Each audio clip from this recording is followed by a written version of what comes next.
Good day, guys. Good evening. Welcome to the stream. So, plan for this evening is to get the rock work done on this finally. Get this done. We're finished.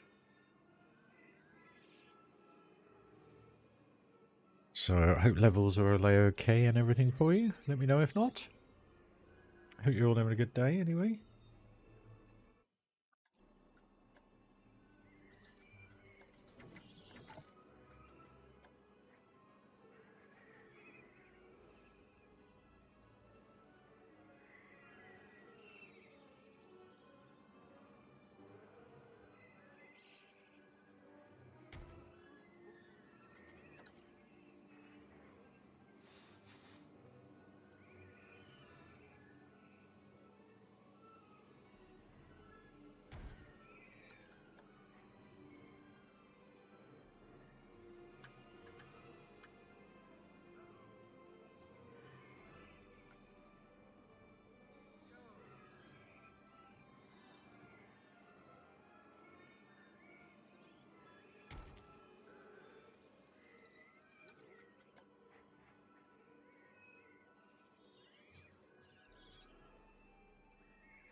Oh, you nimwit.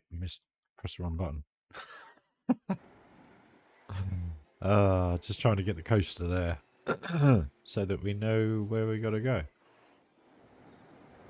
There you go.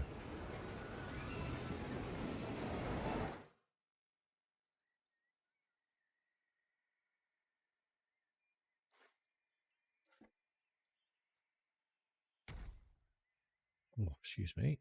Right. Okay. We're pretty good actually.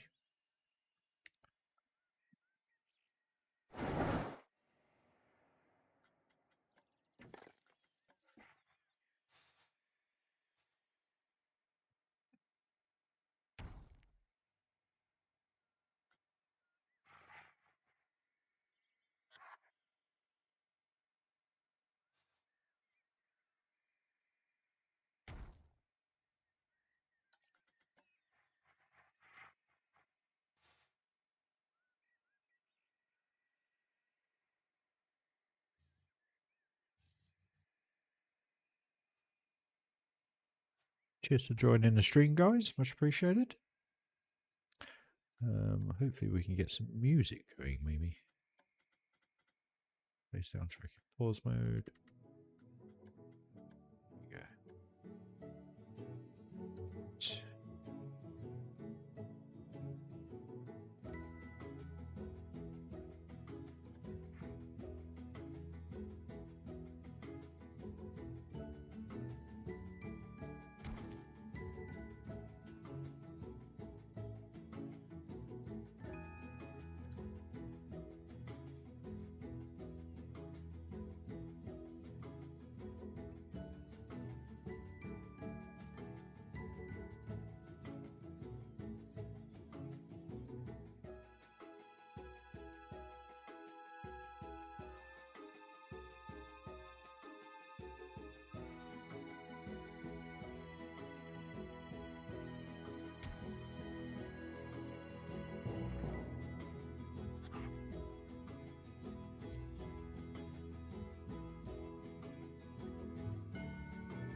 Excuse me.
Hey Tony, how you doing, mate?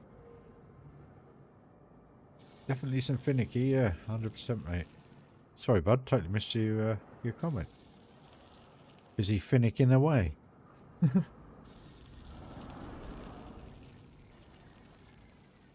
of why I've left it till last, in all honesty. Won't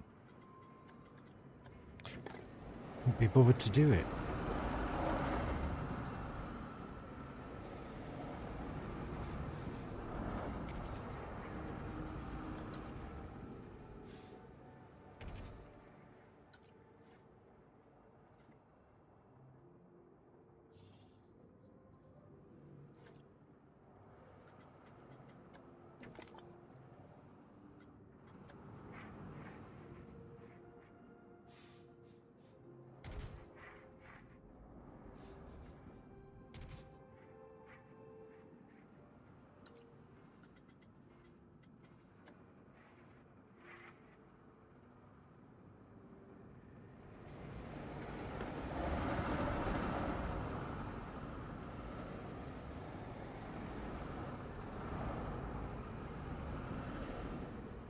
Yeah, they do, buddy. They do.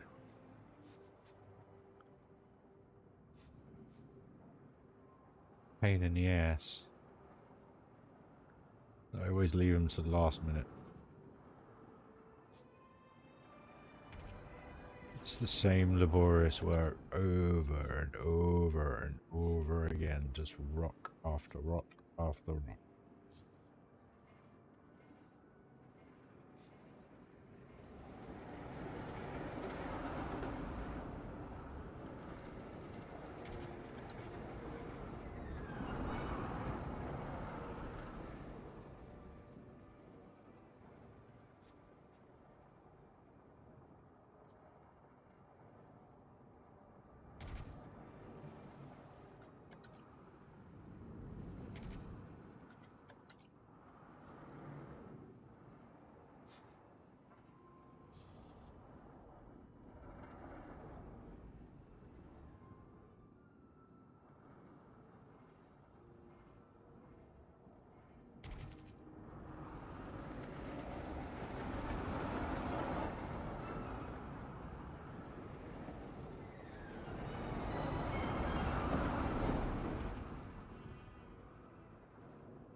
Hope you had a good day, fella, anyway.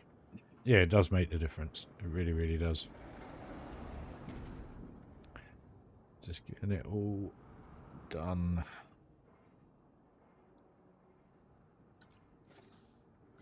Quick look whilst we're at it.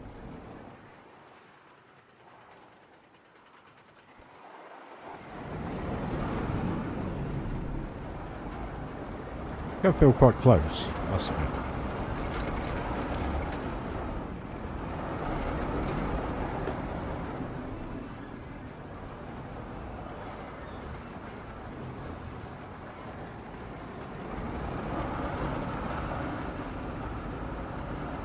All that work for 2 seconds. Oh, we've got to move that one.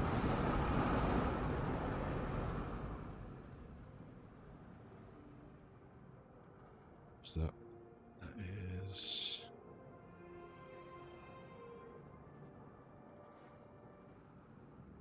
Choose where there.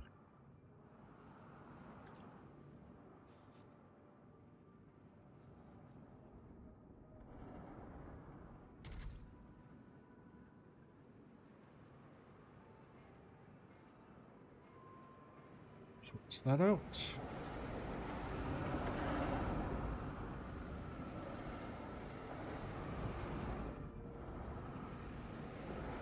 Oh, so long.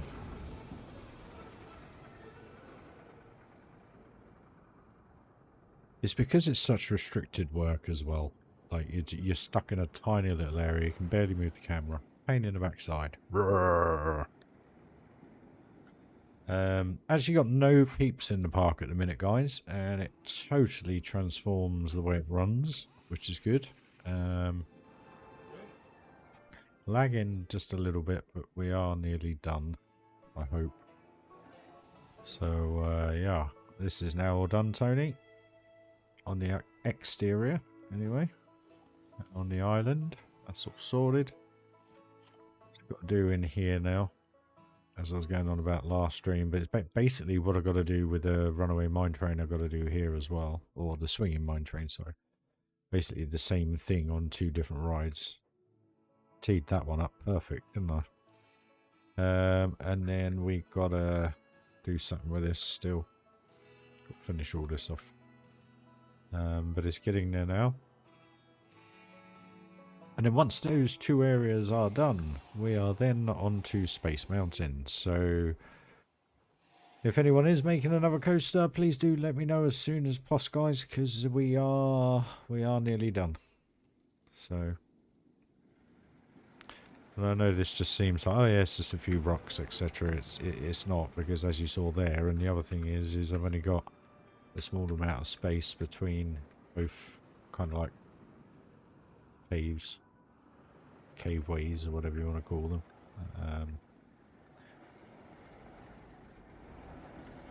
Better move that back a bit, otherwise that's going to be a pain.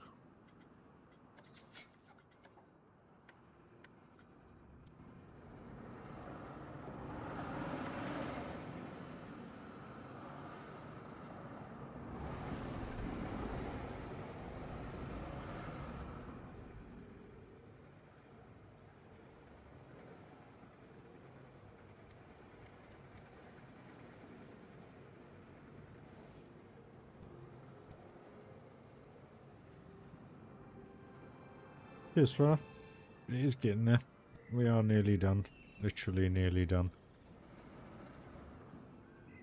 It's literally these 2 caves and then a final sound check on everything. And then a final polish, detailed look at every build. Just make sure there's nothing array. I haven't missed anything, or I haven't put anything on there in planning to use it for something else, etc. Got to do all that yet. Then I've got to do the videos, and then the park's all yours, guys. So yeah, we really are not far away. So once I know what I'm doing with Space Mountain, I'll finish this bit off. Yeah, and then that pretty much is it. We just got some signage to do. Got to figure out how I'm going to do that.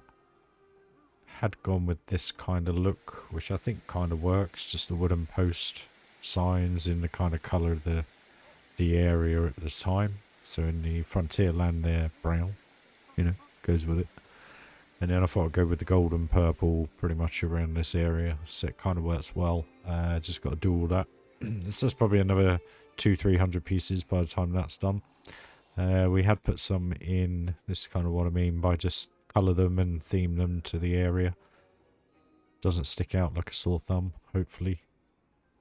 Maybe it only does because I'm pointing it out. But we have another one just around here. Again, people movers, space mountain, and astro blasters. So yeah, hopefully they're looking all right, and then we can get the rest done. You know, here probably put one in the middle or something. But I'm happy with how this fountain looks now. I think now that's quite cool. Just very simple, easy, little bit of theming. Just gives that area a bit more life with old Captain Lockjaw. But yeah. I mean, you could go on forever, and don't get me wrong, I sit here sometimes and I think, oh, I'd love to do whatever, this, that. I'd love to have like a fountain display out the front here, but the problem is it ruins the game. And I could probably get 2 or 3 extra frames just by removing a load of... there's a lift hill here with about 200 water fountains on it. I could get rid of that and it'd probably lift it a little bit. But... you kind of got to stop somewhere from being able to do what you want with it. So I'm trying to be as nice as possible on the piece count to the remainder, because we are touching, I think, 124,000 pieces now. So it is getting a little bit laggy for me. Starting to. Which is a shame. But it doesn't do it when you're at eye height. That's okay. Still getting over 20 frames a second, which is good. Which was the plan. So yeah.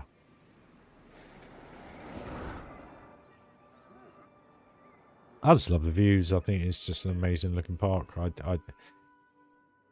The spotlight that we went around last night, I thought was absolutely brilliant. The buildings were stunning, everything about it. But there's just something about having something this big and this detailed just feels good. Always gets laggy here. And then, yeah. It is a lot. As you can tell. It's an insane amount. And I haven't really even been greedy on the pieces. I've been extremely careful about how I do things so that I don't overpiece a certain blueprint or a certain build. I have been as economical as possible, largest pieces as possible, as always. You know, it's just frustrating that the game's crap when it comes to playing it with stuff like this in. Because I loaded it up from the other night stream and we had 1,750 guests in, I think.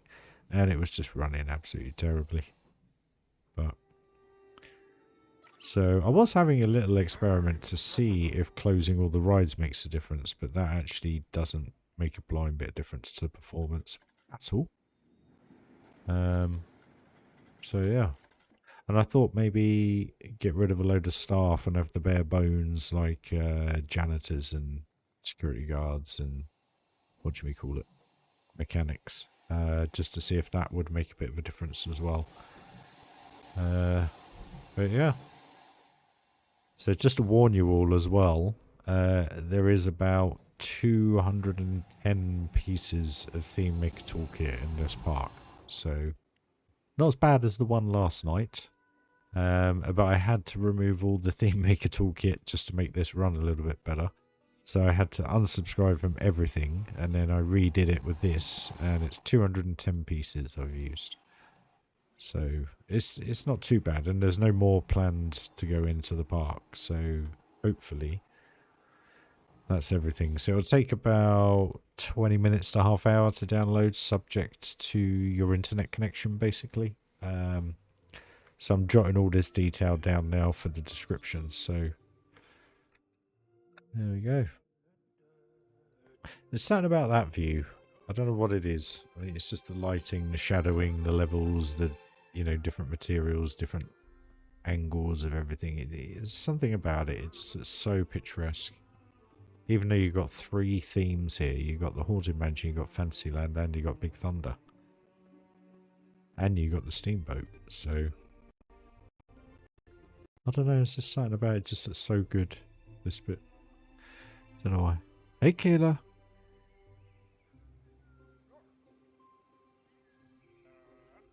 Yeah, it is a shame. But then saying that, it's getting to the point where you don't have to have any guests for it to not run properly, so which is a shame. And I would have liked to have cut off by now, but I've still got so much to do. I know these rock plate works don't look too bad, but this in here, I'm just totally lost. I don't know how to do that. And this one again is just details, so there's probably another 1,000 pieces to go into the park plus this. Once I'm done. So yeah, pain, but it is what it is. I've been a bit overzealous on my project. To be honest with you, I could get rid of a load of trees, but then you'd see out of the park, and you don't want to do that. It needs to be right. But then saying that again, you go into the areas, and we're back up to 2025. So I'm hoping that it is purely just the fact that you've got everything in the screen that it runs so bad, because it's only when you turn right and you start to load everything up does it drop about 6-7 frames a second. So it should be alright. It should be alright. It should be alright. So yeah, there we go. Anyone like a ride on anything before I get onto the boring rock work? Big Thunder, nighttime, maybe.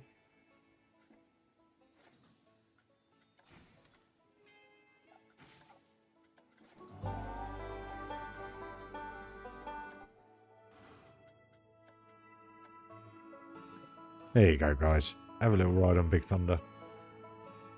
Get the full experience with nobody in the park.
It is indeed.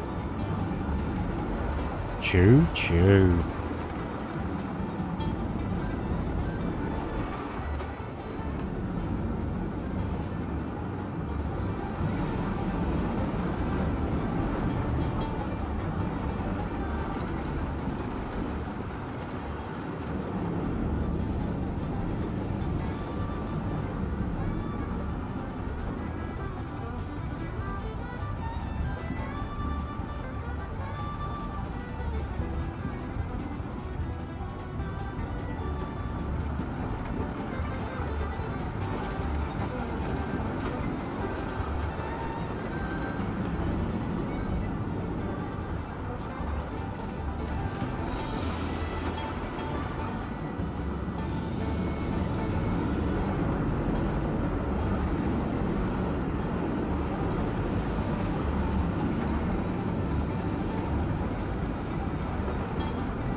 big chunder. Joker. It's not that bad, is it? It's supposed to be a family coaster. Space Mountain to make you chunder. I hope the stream's going alright though, guys. I had a little play with the settings earlier today. I think there may be what's slightly lagging this out. Just a little bit. Bear with me. Delete. So we'll double check, see if anything's running higher than it normally is. Nope. CPU 73%, and GPU 44%. So nothing's being used more than it should be. Perfect. Anyone want to have a go on anything else before I get back to the lame-o building? I doubt you want to watch me do signs all evening.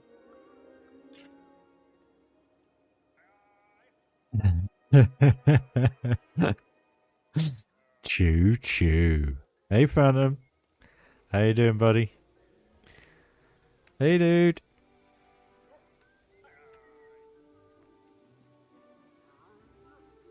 I think it's cool, but a little bit of kit does the job.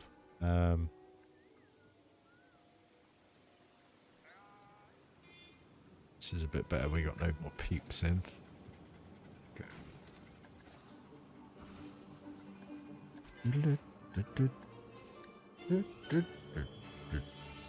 It does. I quite like it.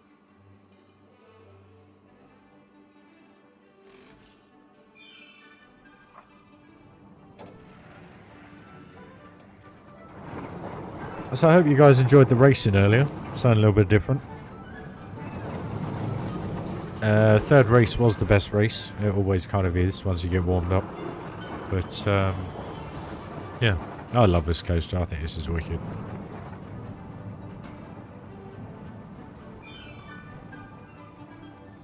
The views.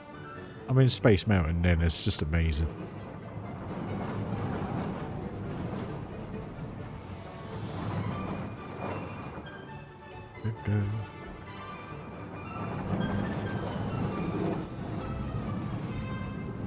Bit of yellow, green, blue, red, purple.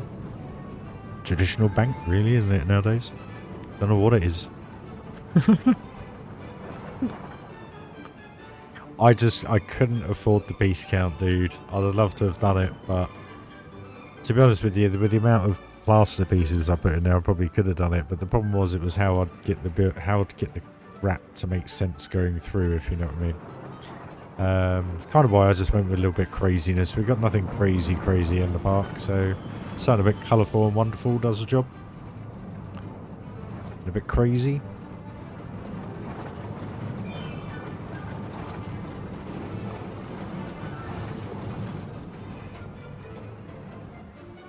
It's cool, it does the job, you know. Now we've got no peeps in the park. Getting some good frame rates now. But yeah. I genuinely, I think this is my best area. I love this area. Probably not from a layout point of view, but from a theming perspective, I think I've absolutely nailed it.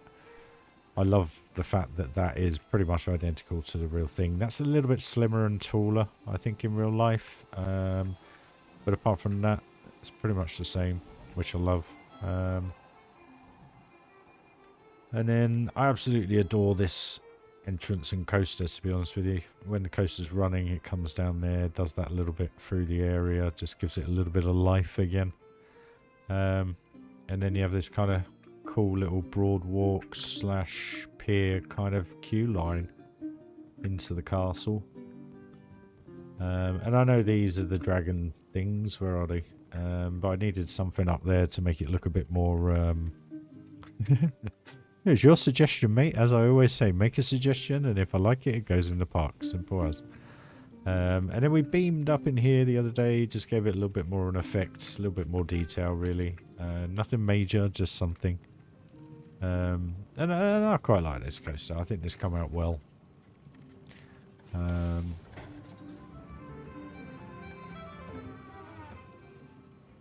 Give it a go. Now that we've got no peeps in the park, it'll play a little bit better. Feel a little less choppy, maybe. But the whole point to this is you're a pirate and you're getting away from the redcoats, basically. In and out the castle, round the harbour, through the sewerways, you know, and then you end up back in the station via the pirate kind of side. I know you come back into the same station, but the theming at the end is the pirate. And then as you get off, you've got all pirate emblems everywhere. So kind of a cool ride, I guess, in that respect. But I love this little dark tunnel here. The effect with the lighting, I think it just feels so good. It really, really does.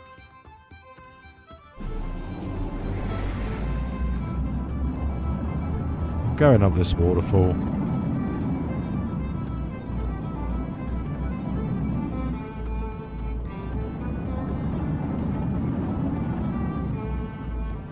You're pretty much fully immersed in the area, which is what I wanted to achieve.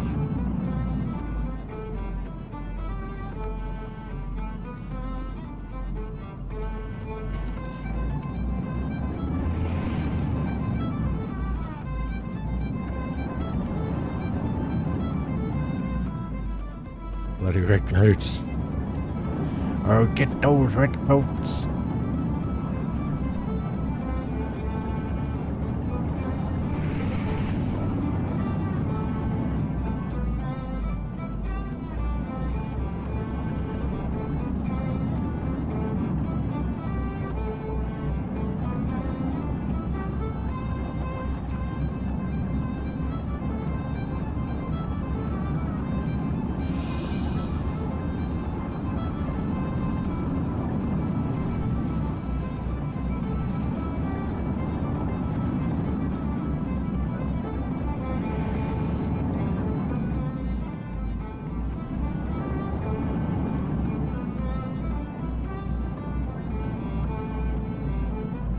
Then you come back into the pirate side of the castle, so I think it works well. Does the job. And then your pirate theme this side, so you know, it works, I hope. You need to let me know, guys, because if not, it's a waste of work. It's a cool coaster, it does the job. I mean, I'm not great at making them. I will always hand over heart, say my theming, make my coasters. Simple as, really. But then you kind of come out into where the final brake run is, so you get that little interaction with the coaster. Yeah, no worries, Doug. 2 seconds, Phantom. I'll do it now for you, mate.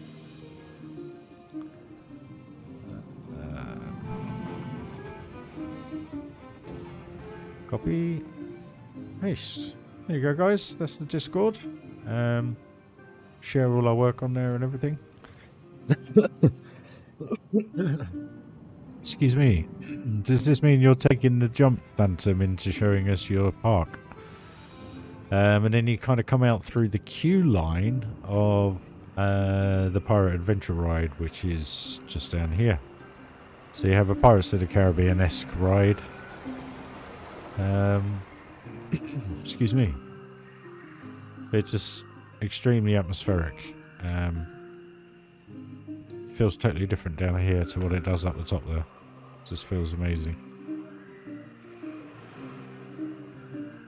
Just kind of feels like you're there, which is what I wanted to achieve. We have. And it's just, I just love it. Have Titan right now to do so. Bless you, dude. But yeah, there we go.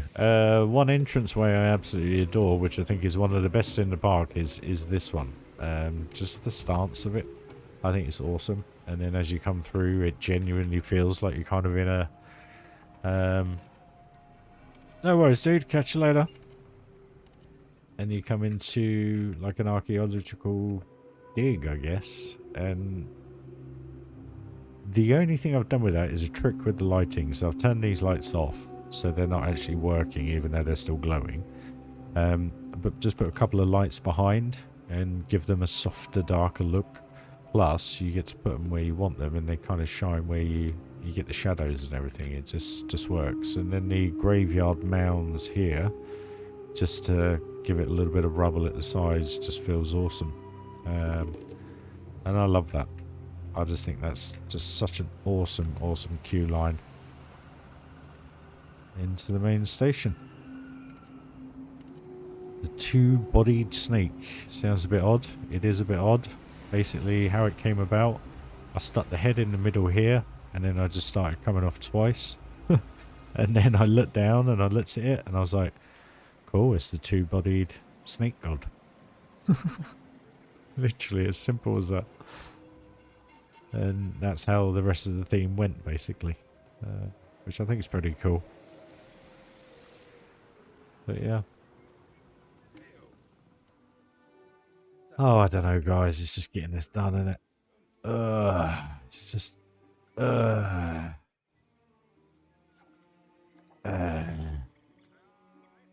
I gasp any more and lose any more viewers? Bore you all to death. Right.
Hey Jose, how you doing, dude?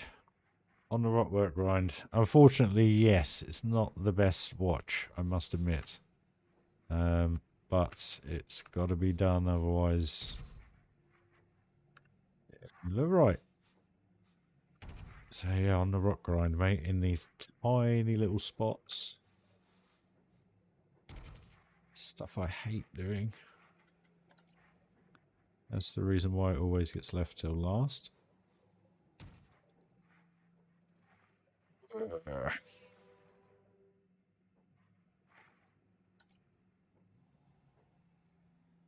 So I've got to think about what we got up the top here now.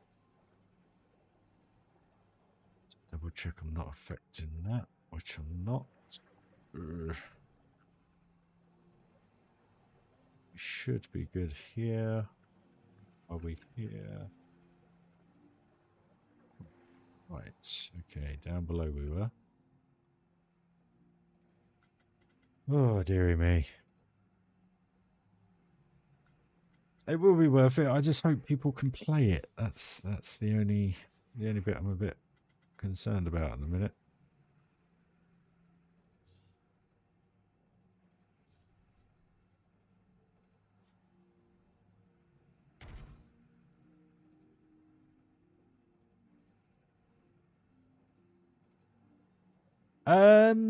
Well, how can I put it?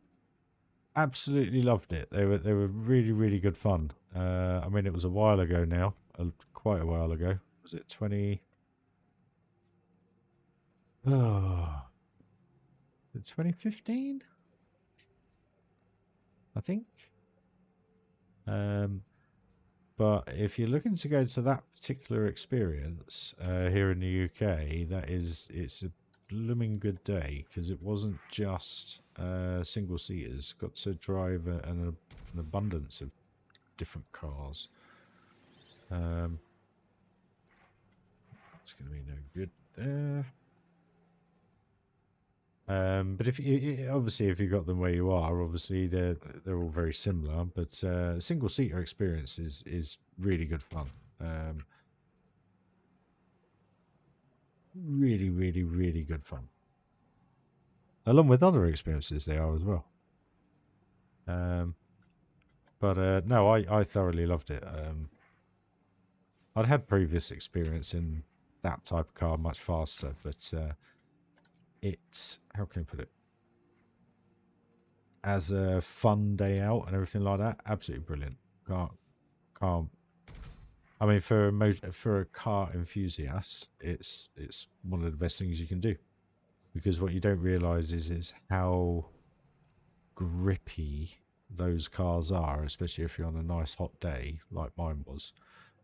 It was a little bit understeery at first, so there was a lot of understeer which I was dealing with, but that then started to trickle out once the tyres warmed up, which was a good thing. Yeah, but no, definitely recommend it 100% wholeheartedly. One of the best things I've ever done, along with a few other things. Great day out if you're into that type of thing.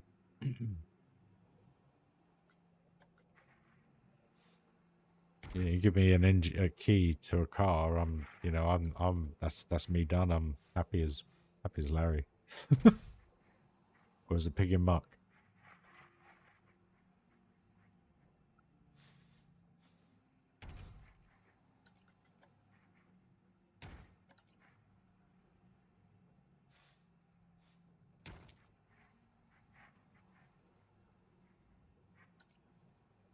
Yeah, it's quite surreal because the day I did, it was driving loads of different cars. So I got to drive. I think the first thing we drove were go karts, and I came first in that. I had to find the paperwork. I could show you all, but how can I put it? It was, yeah, go karts to start with to warm you up. So done that.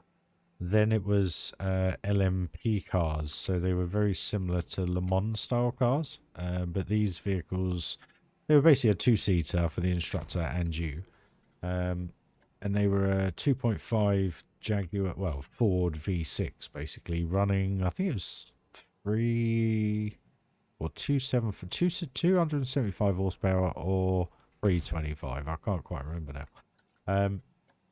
And how can I put it? That place that I went to, the real nice thing about it was that the instructors don't just sit there to stop you from going wrong. They push you and push you and push you and push you. And what I mean by that is they want you to experience what it's like to drive these vehicles. So they really do push you to the point where you're kind of like, okay, all right, mate, calm down. But what I mean by that is I came off the track. I'll quite hand. I don't care. I'll say I came off the track twice in two different cars. An aerial atom. I spun twice. Just because the rear end would lock up when you go down to first gear. It was supposed to have an automatic throttle blip, but it just wasn't working. So when you have a semi-automatic gearbox, it's hard to throttle blip because it's always in gear. So yeah, it was a pain. But I kind of got around that, and that's in the other video. You'll see that. And the F car was lovely to drive, but it was so light. The only way I can put it is, imagine driving like a car in a city, and I don't know, Fiats have them most of the time. They have a button called a city mode, and basically what it does is it makes the vehicle extremely light to use. So it makes the steering like hyper light, to the point where you can barely feel where the wheels are. The whole point to it is to make it feel, easier to maneuver the car in that particular instance.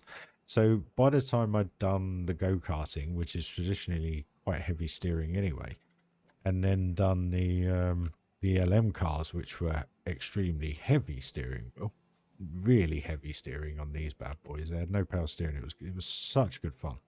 But the cool thing about it was you could feel the whole car, where it was going, what it was doing, and that was the other car I went off the track in only once, but I over revved on the downshift into second, and the rear axle locked up. So that one was my fault.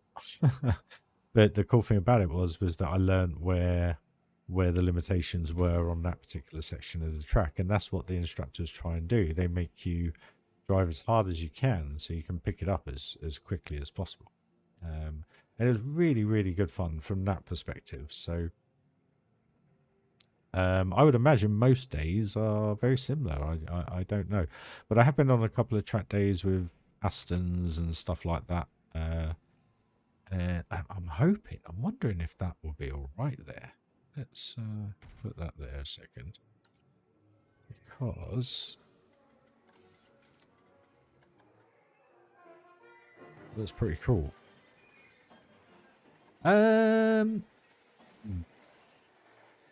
It's a tough one because the LMs. Hold on, where's this carriage? They go around so many times before they actually get to this bit. Pause. Okay, so that actually could go down just a little. There we go. LM or formula? I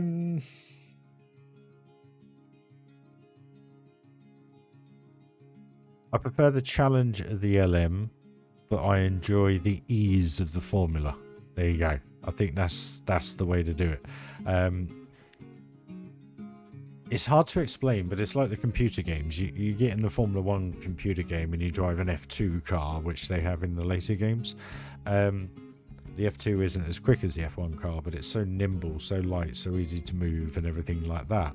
And that's kind of what I mean. When you get in an LM car, they're a totally different beast, a very, very different beast. And yeah, it was a shame that I got to drive it first, because the issue was my arms ran out of puff. I think I did about 16 laps in it, and I absolutely loved it, but it just tore my arms apart. And to think of what they go through in real life for 24 hours is just insane. The fact that they, you know, if that is generally the weight of the steering, it's just phenomenal. I know these weren't true Le Mans cars, but they had the chassis, they had the makeup, they had the feel, they had the balance, they had the wings, they had everything. And you kind of sat there and thought, well, they're a fairly decent example of what is, if you know what I mean. So I don't. It was a bit of both. I enjoyed both. The nice thing about the Formula car was that you were out on your own, which is what is beautiful, because you're out in this 300 brake horsepower beast, and it's just unlimited. Change the gear, you can hit the rev limiter. It just, you know, they give you free will at this place that I went to, and I just thoroughly enjoyed the day, because it's what I've always loved doing.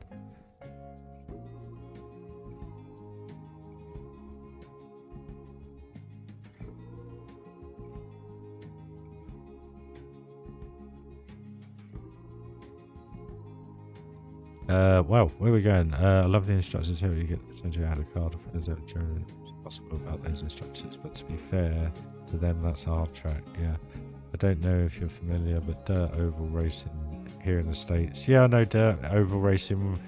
In the UK, it's more of a motorbike kind of sport than it is a four-wheeler kind of sport. I can't remember what they call it over here.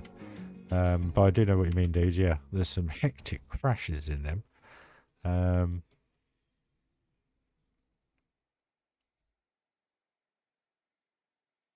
lighter, it's doing heavy. Yeah, I'll probably say the LMs are more like your old NASCAR kind of feel, if you know what I mean. But how they do it for that long, I really don't know. And I know you have stints of 3 hours, but I mean, I was only in it for about 20, 25 minutes, and it just totally destroyed it. My lower arms all day. And I had to drive all the other cars. We had Caterhams to drive, BMW M4 GTs, which they had made it a GT, so they were semi-slick racing tyres, coilovers all round, totally stripped out, only 2 seats in them, and they were brand new cars. They were pretty insane. And it was amazing how they felt to drive, because at the time I'd been working for BMW. And the amazing thing was you get to take the M cars out, obviously, with customers, and you get to a degree on the public road, you get an idea of how quick they are and what they can do, typical autosave. But to actually drive one that's totally stripped out and semi-track ready, it's a totally different beast. Totally different beast. Amazing car, and it totally changed my mind to how BMWs are on a racetrack, because I could see why people drove them there.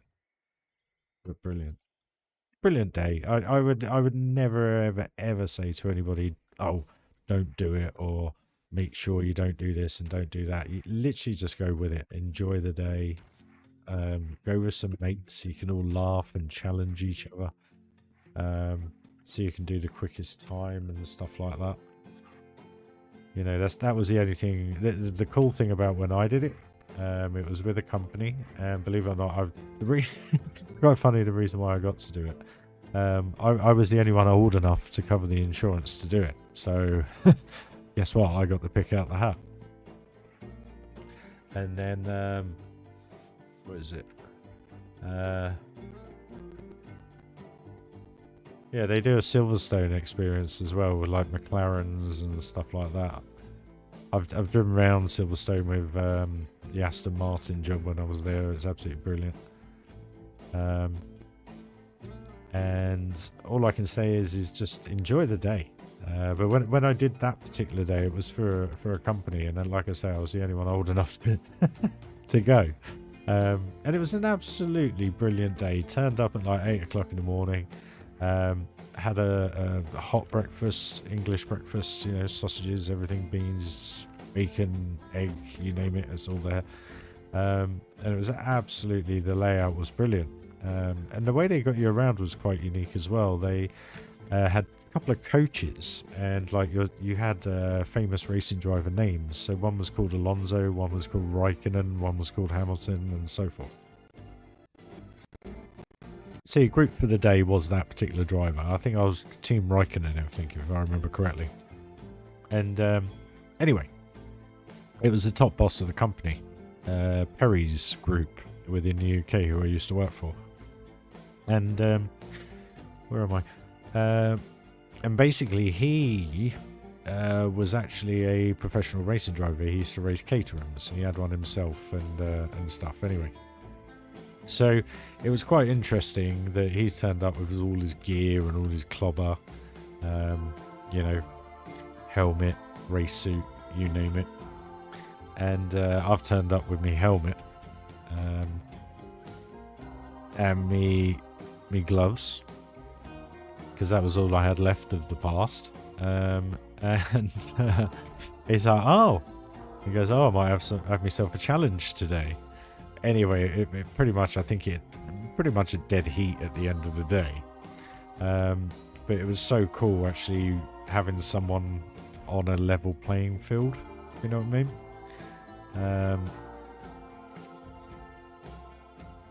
And that you can actually bounce off each other every single lap, like go a bit quicker, go a bit slower, or you know, or whatever, or just have a laugh. And it was so much fun. But it's typical that it had to be the boss of the company. But anyway, there you go, Ryan. Never learn a lesson, do you? But yeah, always good fun.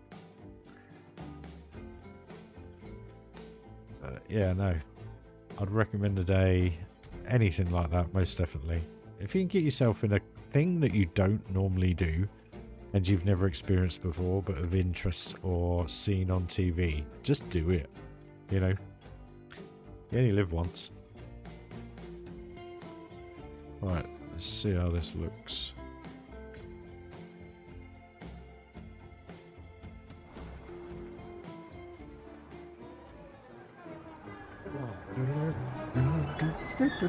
Cheers for doing the stream, guys. Much appreciated as always. Only thing I ask, as always, just give the video a like if you like how the parts come into life, guys. That's all I ask. And that's completely free. I think this is working now. I love the Toy Story tune music. I think it's just cool. Yes, it's working. We've only got that bit to do now. And we're done. And then it's a little bit of foliage. Something in there to brighten it up a tad. And then the ride is finito, guys.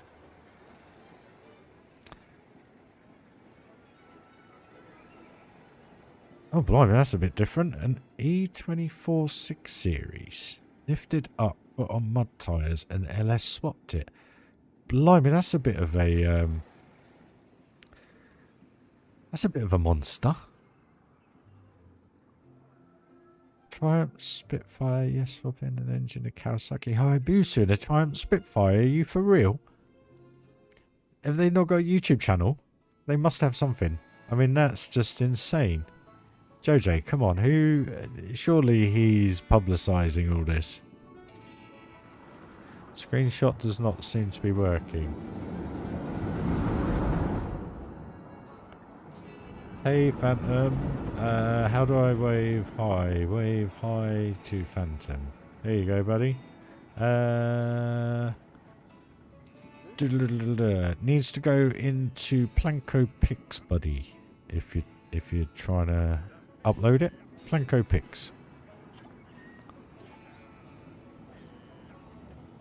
It's insane. There was a guy the other week I saw actually. He took a written off M2 or wrote off M2, however you want to say it, and has taken the engine, the drivetrain, the under chassis, pinned it to a BMW 1 Series, and it looks insane. It just looks unbelievable.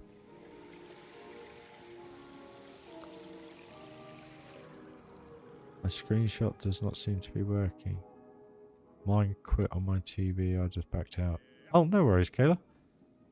He doesn't put... I'll text him and send you some stuff over on Discord. Yeah, more welcome, dude. That's insane. He should be doing something like a YouTube channel, for crying out loud. He'd have tons of followers on him, documenting it, speed building it, just recording it whilst he's doing it, and then just literally... Oh, I'd love to be that talented to be able to do something like that. Can you imagine if I built something like this in real life? If it actually happened. It would never happen.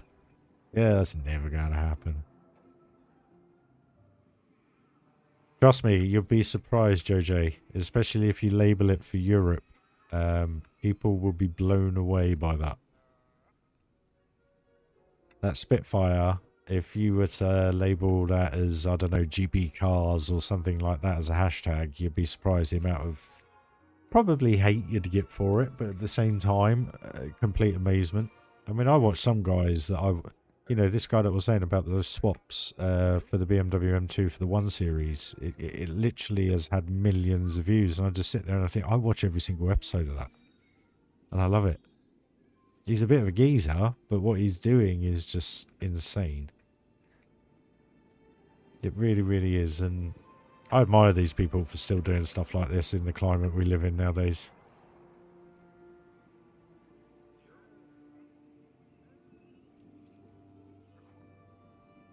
Nice. Bloody hell.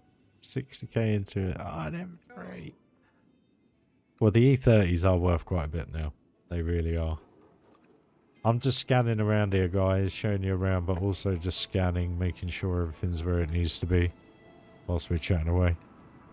But that rock work there is feeling a lot better now. That's done nearly. We just got this top section and this outlet bit to finish off around here. Don't know what I'm going to do foliage wise. I think I might just do something along the floor just so that it breaks it up a tad. No point doing anything up the walls.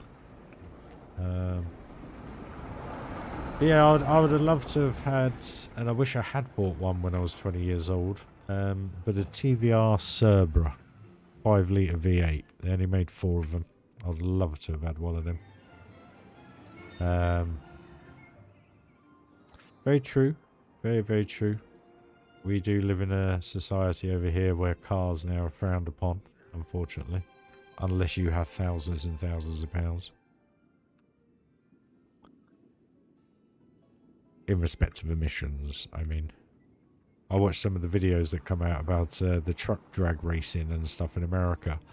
and they put balloons on the pipes and fill them up with all, you know, they rev the crap out of them, and they pop them off, and then there's loads of black smoke going up into the atmosphere, and everyone's laughing. And I just think, crikey, if that was done over here, you'd get fined about £1 million on the spot. How cool does that look now with that little tree? Just these 2 trees here now. It just concludes that. It just seamlessly transitions there perfectly now. See what I mean?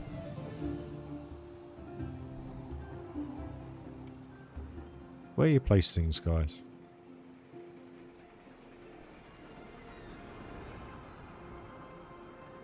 Yeah, £3,000 of torque and a volcano eruption later, we're all good.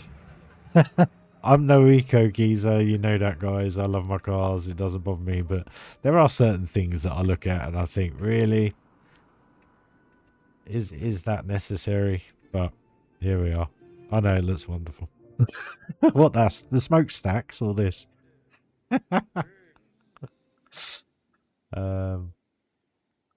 But yeah, that bit there, it does feel quite nice. That actually, when the coaster comes around there, that looks quite magical. Where is it? You hear the dragons breathing.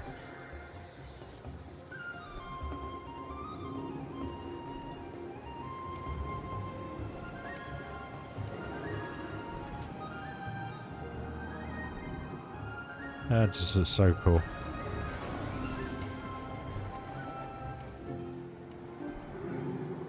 There's no denying it's a bit much. That's very true. No, I just look at it. I think there are better ways to have fun nowadays, if you know what I mean. But don't get me wrong. I mean, I'd hate it if, I don't know, if I had a car that got done and taxed and all that over here. It'd be a pain in the backside. But that's why classic cars over here now have just skyrocketed in price, because once a car goes into classic, you don't have to worry about any of that.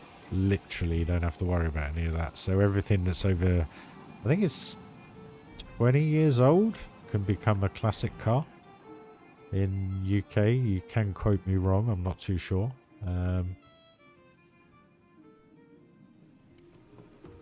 Yeah, I've done my best with it. That's all I can say. How it's going to finish, I don't know. But at the minute, let's have a quick update. Don't think we're any really much further than we were, but we have been adding stuff. But you'll see from this, I've tried to lay out equal amounts of piece count. I think this is the only heavy bit here. So 40,000 for there. Yeah, I'm pretty sure it's 20 years. It may be 30 years. I'm not too sure. So then what do we have? 39 against 74. So another 39. What? It's, hold on a minute. What am I doing? 39,000, 40,000. So 34,000 here. So we're 5 out, but then we have merged into here. So if we then do that.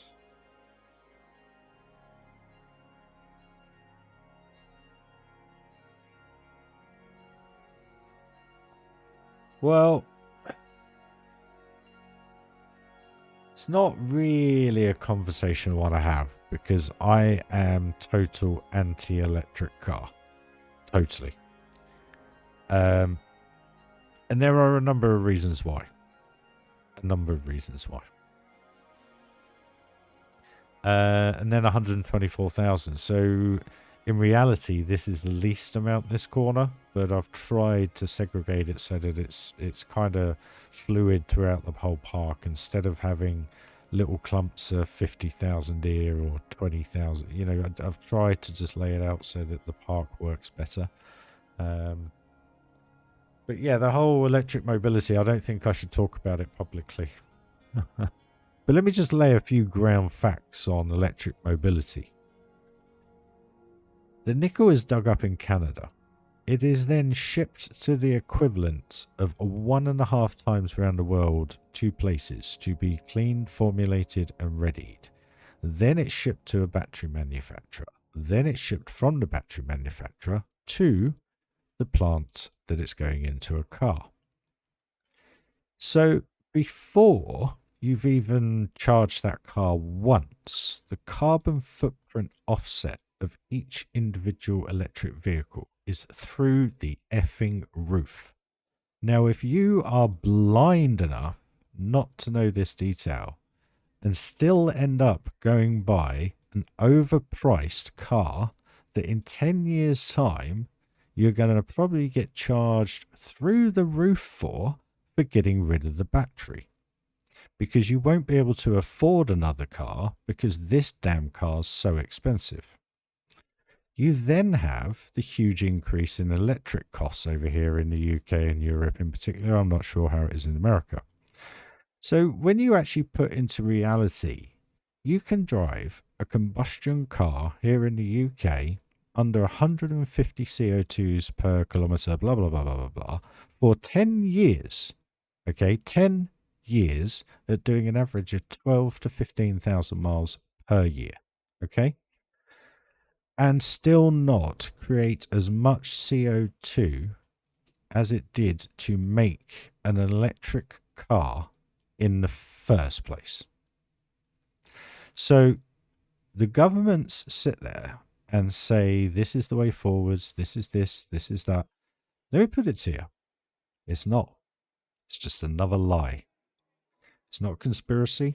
You can read all about it on the internet. Just put in there how is the carbon footprint of a car calculated, and you'll get all the manufacturers come up and they'll say this, that, this, that, this, that. But if you actually go into the nitty-gritty, go into where the batteries are made, where they're dug up, where they're shipped to, where they're formulated, where they're concased, then where they're shipped to the factory, then the car's got to be shipped from the factory to its final destination. It is insane amount of CO2 produced.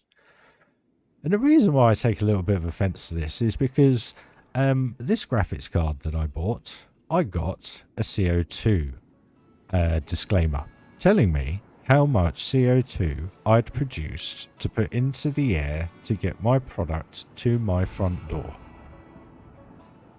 Now, some people go, oh, that's pretty cool. Okay, oh, that's not much. Okay, yeah, I feel good about that.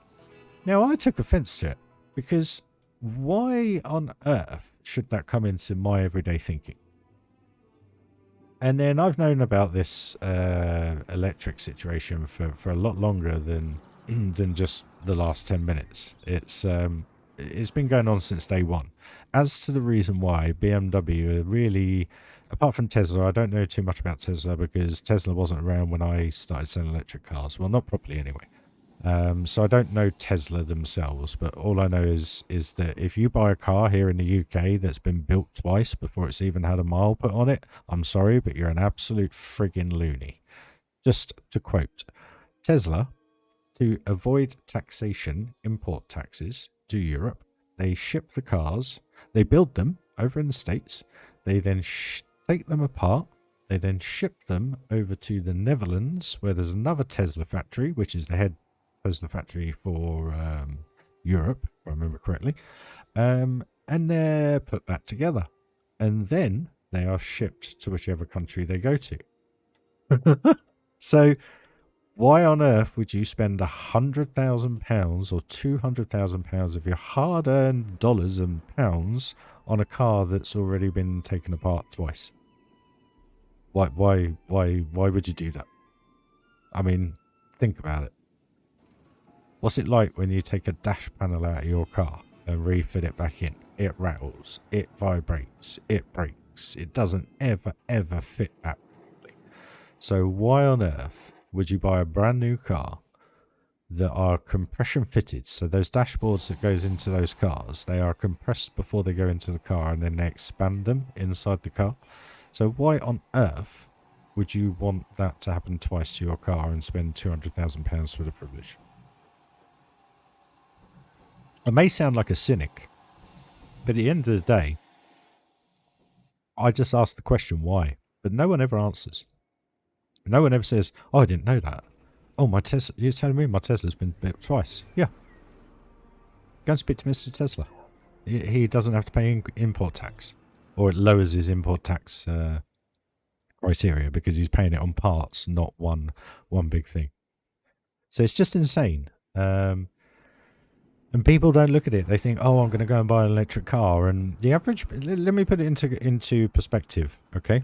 We're a little bit different. My partner isn't very well, so we get a car with her disability.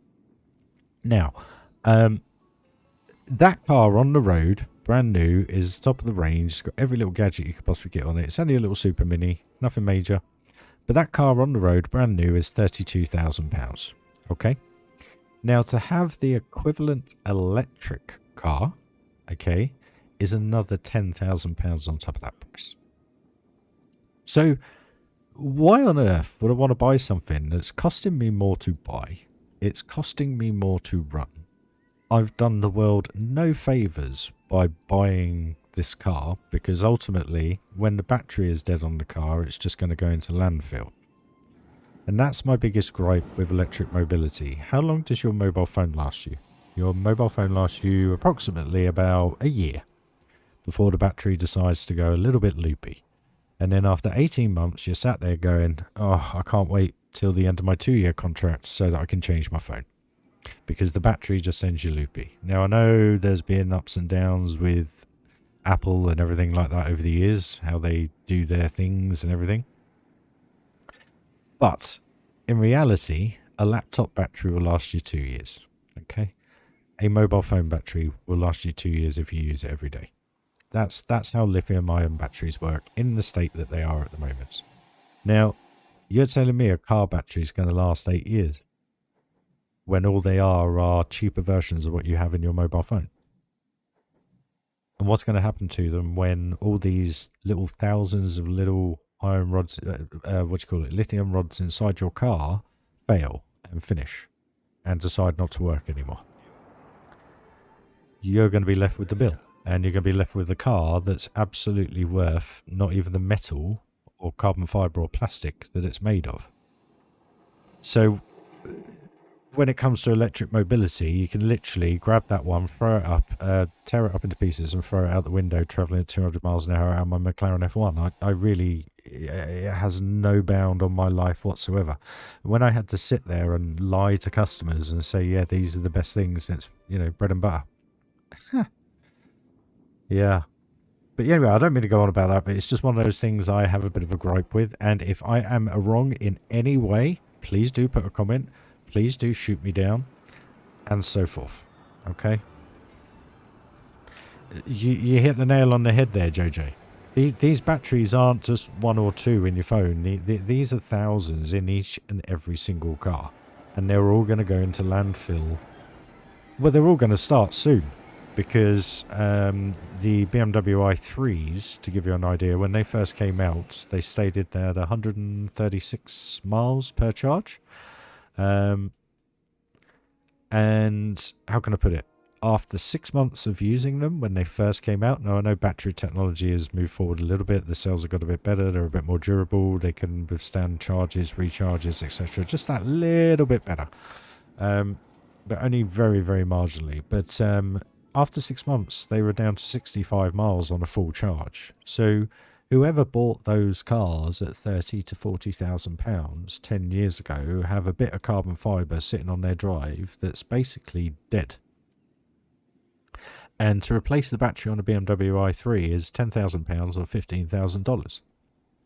I could buy 3 used cars that would last me 20 years. Do you know what I mean? It just does not make any sense whatsoever.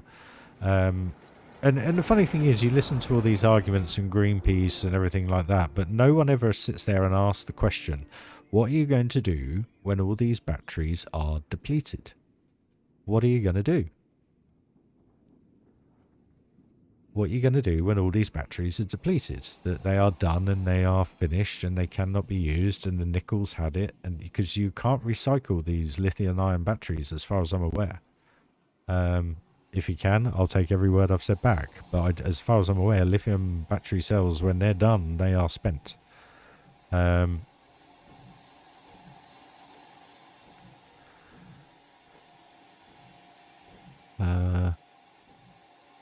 Yeah, it's just insane. So again, I'll ask all these people that are trying to cheat basically the oil industry and everybody and everything by raising prices for no reason at all, what are you going to do when all the shit hits the fan? Because it's going to happen. It's just when it's going to happen. You know, we go on about all this AI technology and everything like that. Well, you haven't really got to worry because when the batteries run out, you know, they're done for.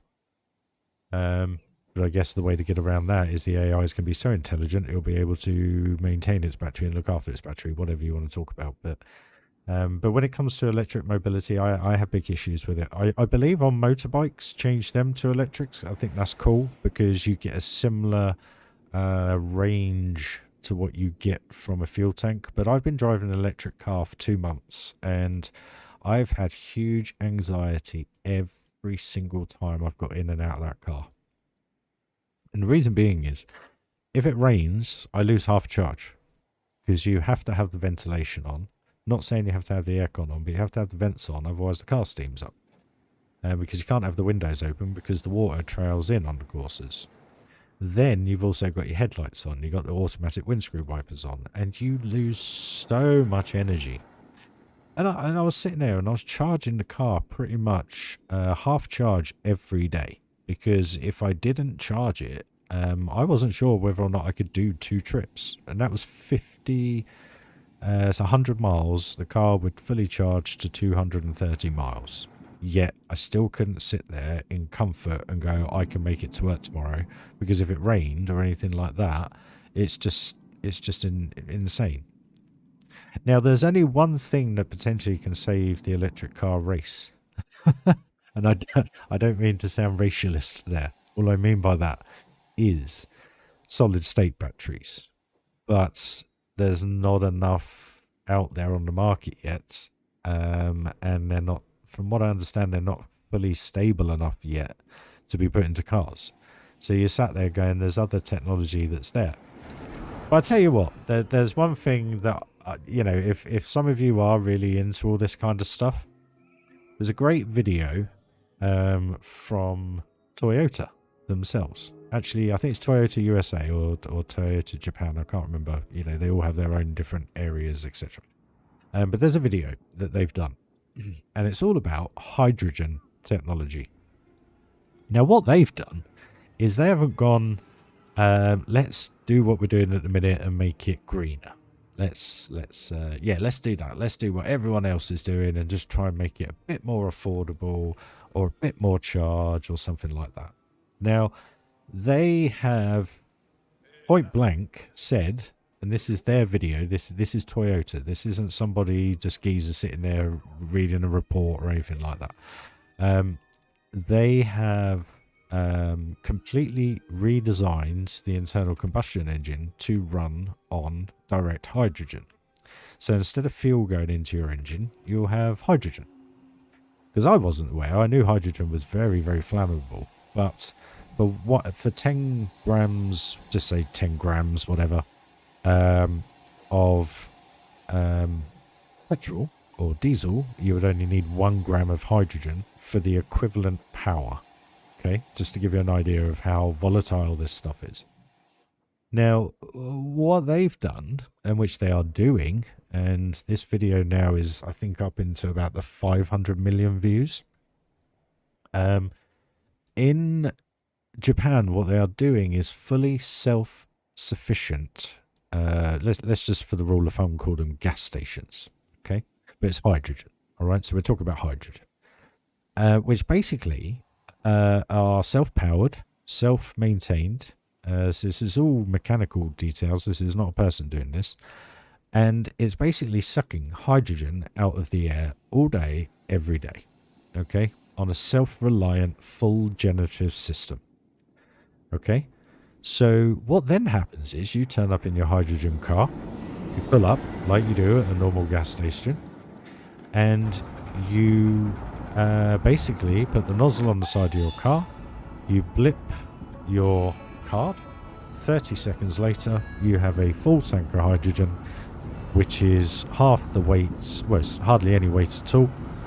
So you're not decreasing the car's performance by putting the fuel on board. but you're having to use 1/10 of the fuel that you would normally use. So the equivalent volume size of fuel, you'll get 10 times the amount of mileage basically out of it. And all that comes out the exhaust is water and a very, very, very low amount of nitrous oxide. But you compare that to just the normal combustion engine, it's you know, micrograms compared to it. So, and this solution, basically what they're saying is that you can take an old normal engine and basically use a system that they're going to do, which they're going to implement, whether this just means old... no, they did say there is a certain amount of nitrous oxide that does come out of it. A very, very, very, very, very, very small amount. Because you have to have some form of combustion. And that's basically that end trail of that. So what they've done is this. So you can do that. And they're doing this. They're actually doing this. And the bit that gets me is the middle finger up to electric. They've said they're not investing a single more penny, dime, cent, dollar, whatever you want to call it, into electric mobility within their car manufacturing. Now, for the people that actually came up with the hybrid system and implemented it into the world, I think that's a pretty big friggin' thing. So, electric was never the answer, it never will be the answer. It was only an assist to prolong the longevity of petrol and diesel. It's as cut and dry as that, unfortunately.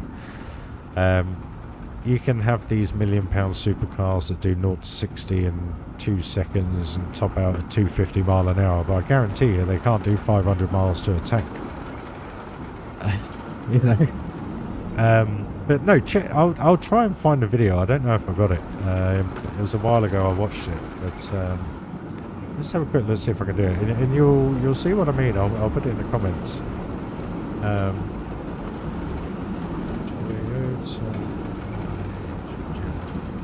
Hydrogen 20. No, that's a car. Hydrogen engine. Where is it? Yeah, basically everyone's reporting that it's bad news for the industry because basically them doing this totally changes and revolutionizes the industry. Where is it? UK. Let's click them. I just want to find it because it was an absolutely inspirational video, because I sat there and I thought, do you know what? This just says it all. This is not government driven. This is not oil driven. This is not anything. This is the future. And the fact that you can turn an old engine into the hydrogen fuel burner makes it even more encouraging. I just can't find this video now. Wish I could find it.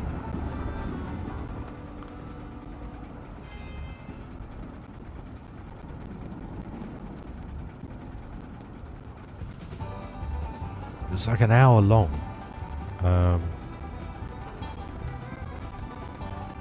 But this you will be, if I can find it, you'll be blown away by it. I mean, you can literally just put in, Toyota hydrogen engine. You'll get loads of pop-ups come up with stuff about it saying it's bad news for the industry and everything like that. I think it's absolutely friggin' sensational.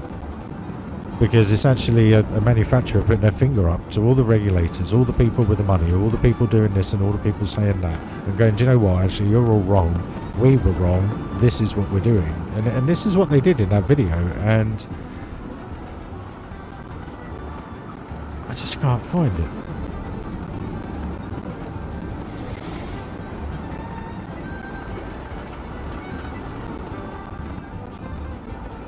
It's not 5 years old, is it? All the way back to 5 years. Maybe it's not that. That's Toyota UK. Let's do another quick search.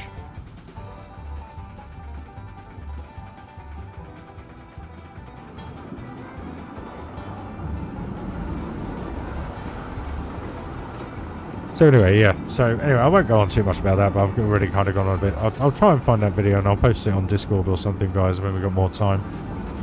But yeah, that just gives you a little bit of an insight to my mind and how I think about electric mobility, really. I think it's good in some aspects, but I think, to be honest with you, it's a pile of poo.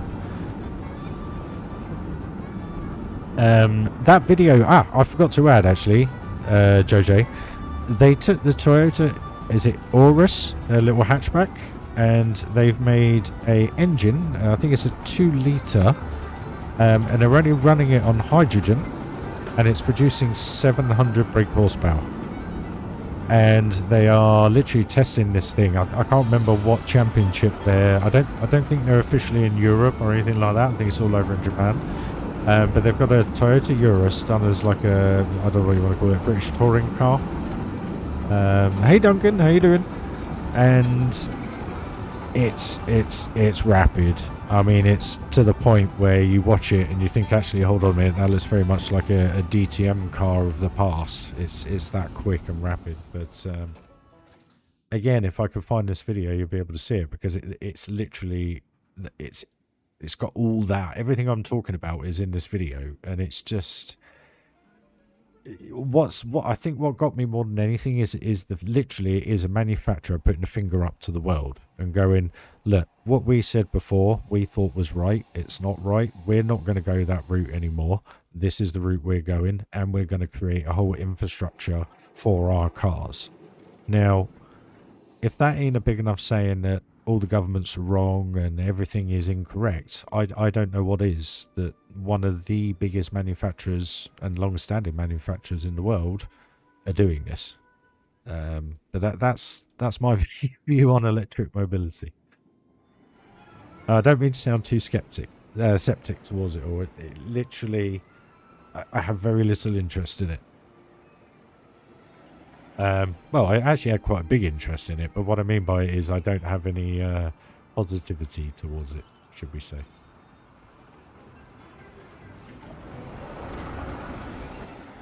Give me a nice 5-point semi-Hemi any day. Did I say semi-Hemi? A nice throaty 5.7 Hemi. That'll do me nicely. Or what's that other one called? Is it Hellcat? Or is that the engine I'm talking about?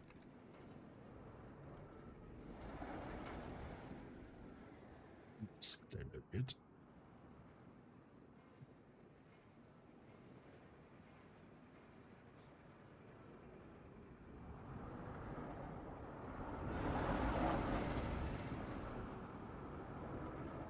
Ooh, excuse me.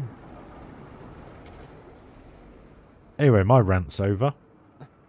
But yeah, there's a great story the other day that I found out on the old salesman web.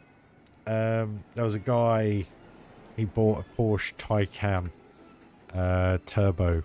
Even though it's an electric car, they still call it a turbo. Hey David, all good, my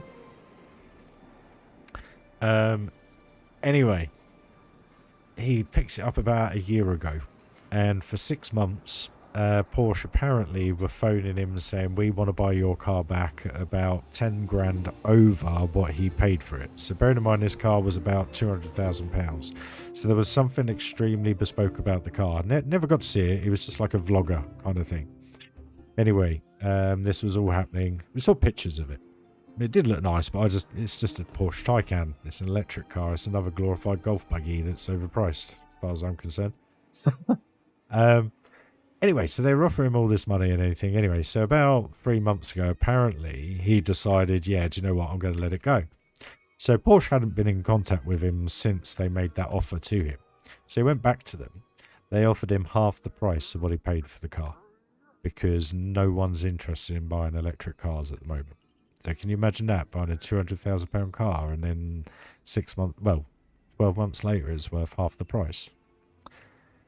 Yeah. I'd be happy. I'd be well happy, I would. I'd be over the moon with that. I think that'd be like the best thing that would ever happen. Anyway, let's put it bluntly, this guy was not happy. So yeah, it's quite interesting how that world over here has been flipped on its head now. I think all these bigwigs that have put them all through the businesses and got the businesses to pay for them are going to be stuck with a car on the business for quite some time. Because they are not going to want to sell that car for less than they need to. Not what they paid for it, because obviously it's always going to be worth less than they paid for it. It's a good chinwag this evening. Sorry if I've been a bit poignant about my beliefs on certain things, but you did ask.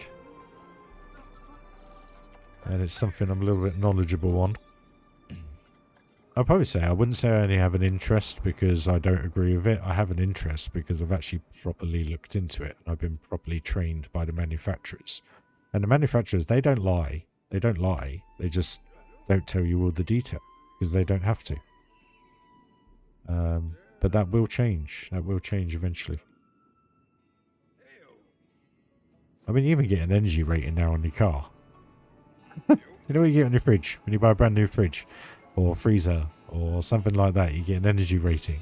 You get that on your car now. It's the same thing, apart from it's obviously not done on the CO2s of a fridge. But yeah, it's yeah. We've definitely gone into a world where someone has to tell you not to jump in front of a bus, even though you know. You should know. You don't need to do that. But we won't go there, guys. Otherwise we'll be here all night long. And I'll lose a ton load of subscribers. But anyway, I hope you enjoyed the park. I guess I'm just talking to myself now. No worries, JJ. Catch you in a bit, dude.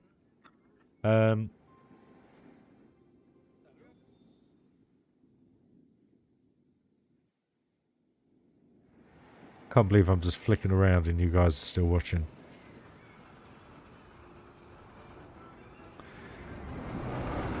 Let's get some... Is that going to come around here? It is.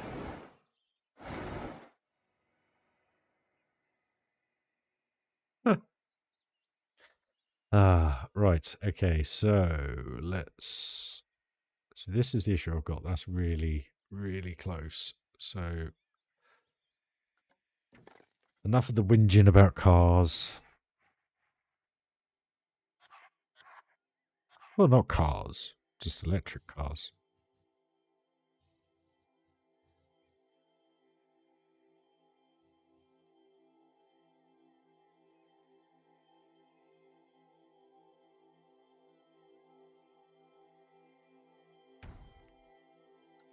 Self-taught, most of it. Well, I don't mean self. I don't sit there reading the newspaper going, "Oh, what's the latest on the old electric car situation?" I don't do any of that. It's just the stuff I've learned over the years, the stuff you see.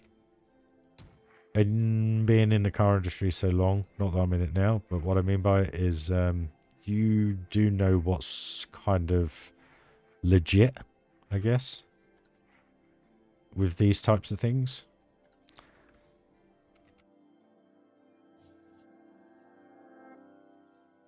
To what you read, you know what I mean, if that makes sense.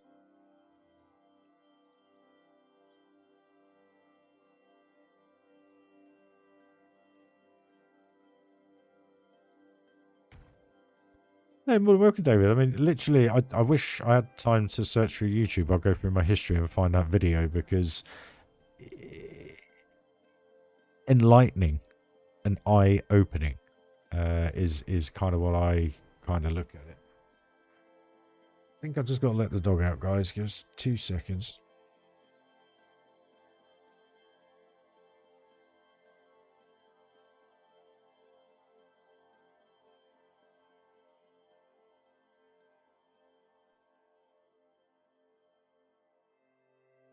Alright, he's now sorted.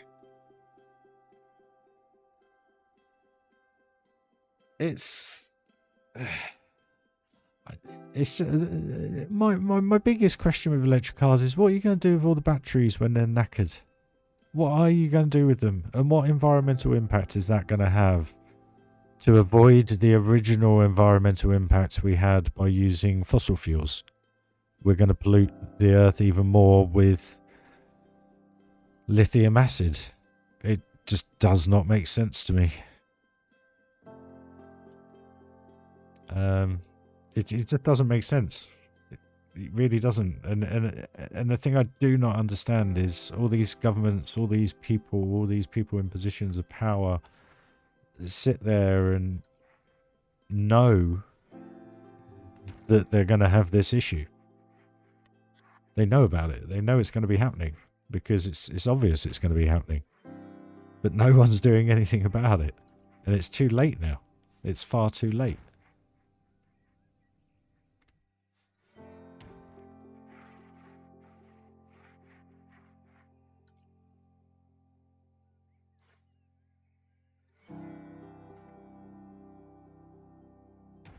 But anyway, I don't want to put it down on the stream, guys.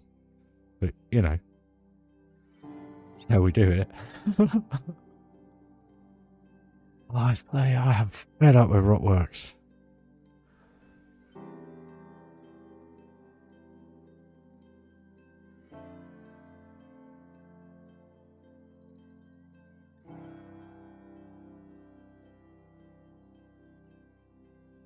There you go.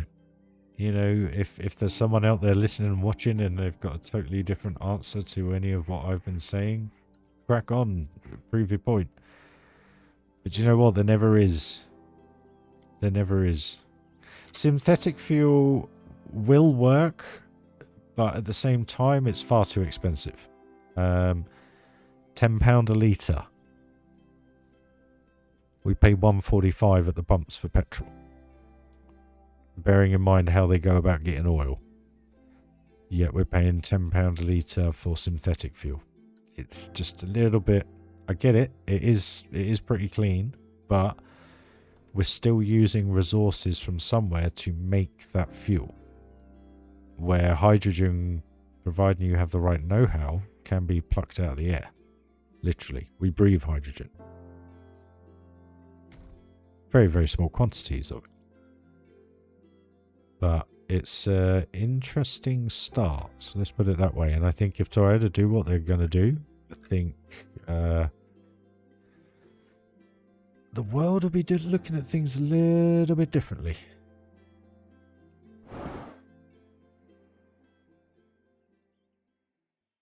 But then the question you've got to ask yourself is how much is a hydrogen car going to be then? But if they're going into mass production with it, it shouldn't be like the electric cars where they cost tens of thousands of pounds to start with. Astronomical amounts of money they are. But anyway, right, Plant Coaster.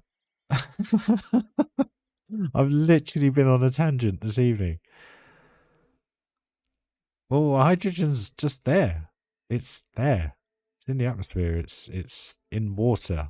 I think that's the most potent way of getting it is down the depths of the sea, if I remember correctly. But then it's expensive. So, but then the other issue is, and the reason why hydrogen, and this will really throw your heads somewhere, okay? How the hell do you tax it? And that is the sole reason why we haven't had hydrogen for longer than we do already. How do you tax something that is that's just there in the air? How do you tax it? Because the reason why we have had to have diesels, we have had to have petrols and everything is because the governments make so much money off it. And if it wasn't for fuel in the UK, the government wouldn't survive. The amount of duty we pay on fuel in the UK is absolutely ridiculous. Do you know how much it actually costs a garage to supply you a litre of petrol? It's something like 45-50 pence. And the rest we pay is tax. We pay £1 in tax on every litre of fuel we buy in the UK. So if hydrogen can be sucked out of the air and you can build a machine at home, obviously a very scientific machine at home, that can suck that out of the air and you can put it in your car and you can travel it, What's going to happen to all the governments that are owned by all the oil industries and paid off by all the oil industries in all these states that are so corrupt? What's going to happen to all that? No one's getting any money. Because I tell you what, if I knew a way of sucking hydrogen out of the air, I'd be storing it now. Sell it. $100 a gram. On the black market. But, you got to think about these things because people do this, But the issue is, like here in the UK, let me put it this way. In London, I think there are 5 hydrogen fuel points. And then there are 5 others in the north of the UK. So in the whole of the UK, we have something, I'm pretty sure it's like 10 hydrogen refuel stations, whatever you want to call them. Because there's no money in it for the governments. The governments aren't pushing it. It's the cleanest way of mobility ever designed, yet no one's interested in it. And the reason why I know this is because BMW have been running Hydrogen 7 Series around their factories since the early 80s. For all the big wigs that go there and get tours around the factory, they have these hydrogen-powered 7 Series, and they've been developing hydrogen power for that's 40-odd years now. So why? Tell me why. Because the governments can't make any money out of it.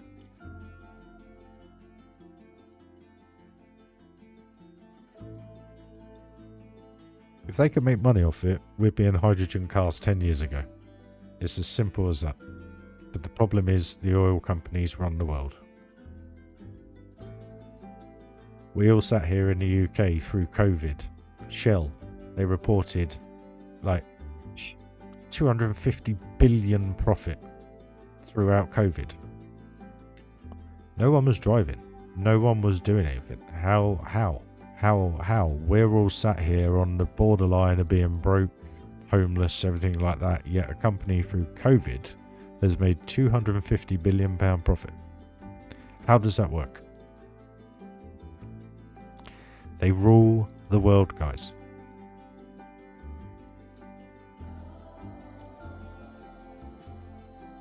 Governments don't rule the world. They're just the puppets on the strings. Just puppets. That's all they are, puppets. They only tell us what they think we want to hear, instead of actually just telling us the truth and actually dealing with it and handling it. This whole inflation rise, etc. It's just all bullshit.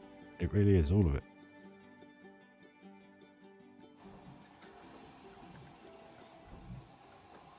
But what do I know?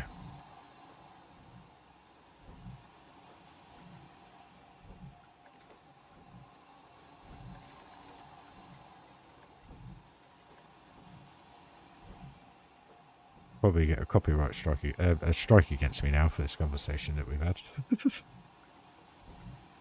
Or a few unliked videos.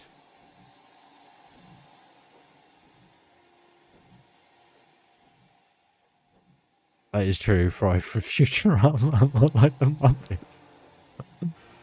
The worst thing is, guys, it's all truth and factual information that I've spouted out to you this evening, and that's the most amazing thing, is that no one knows anything about it because it's not a topic of interest.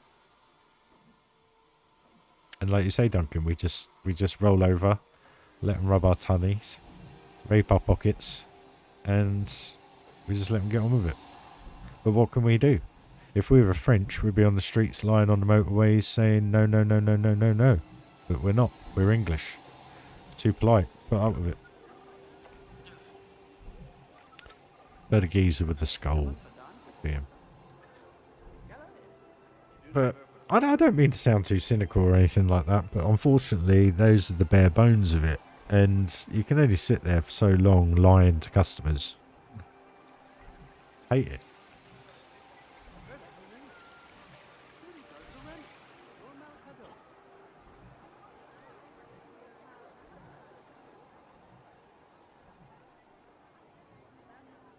Unfortunately, Duncan, the generations that have come after us have I don't know what the words are really, but a very different perspective on life. I mean, me and the missus were talking about it the other night, that if you think about 70s, 80s born generations, you know, 40, 50-year-olds now, we saw the biggest change in human history in respect of technology.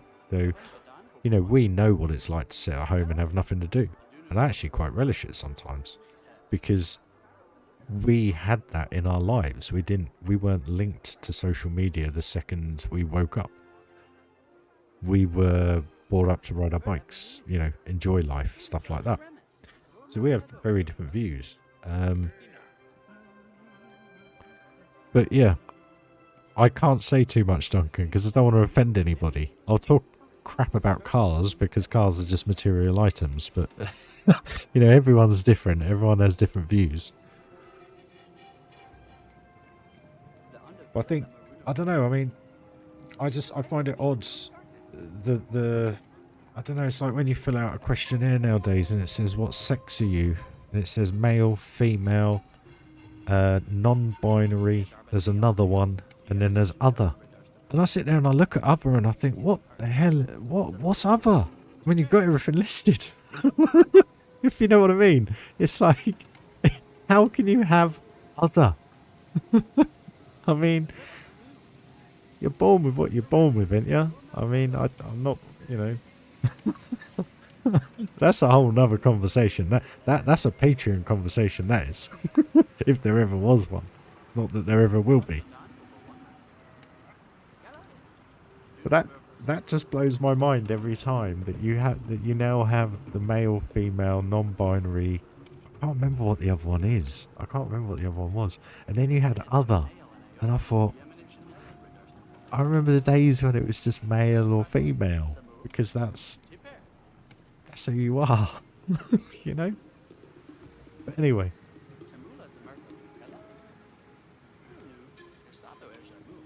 I guess being called Rihanna at the weekends makes me something else, probably the other.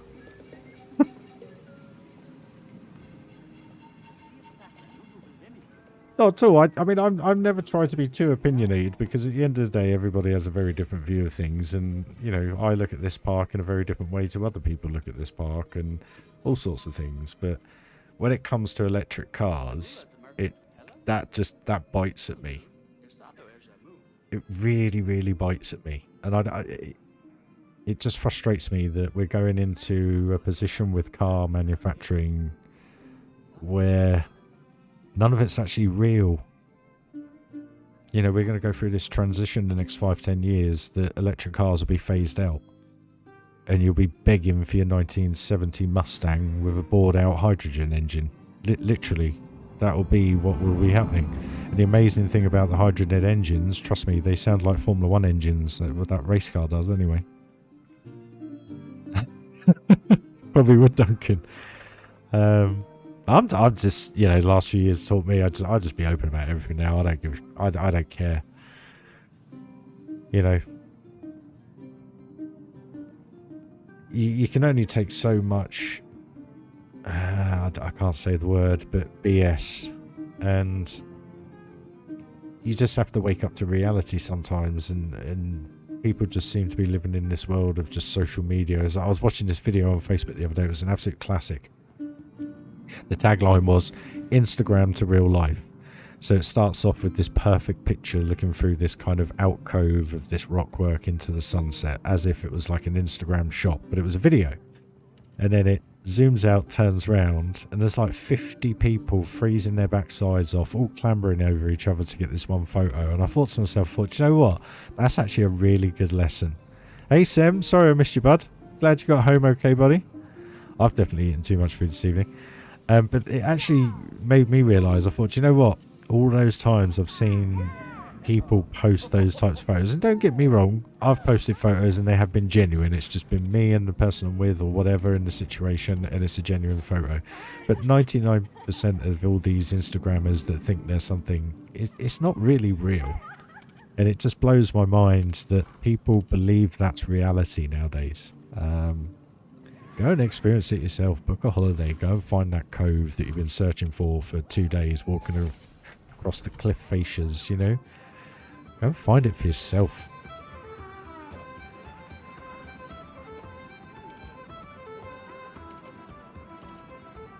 But anyway.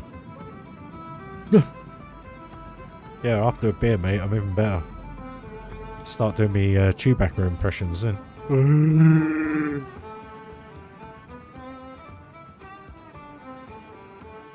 I put the arms up and everything. It's quite funny. Anyway, so much for bloody building this evening.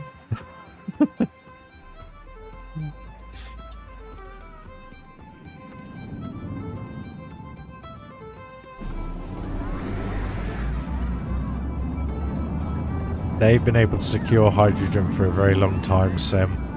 There is no problem with it.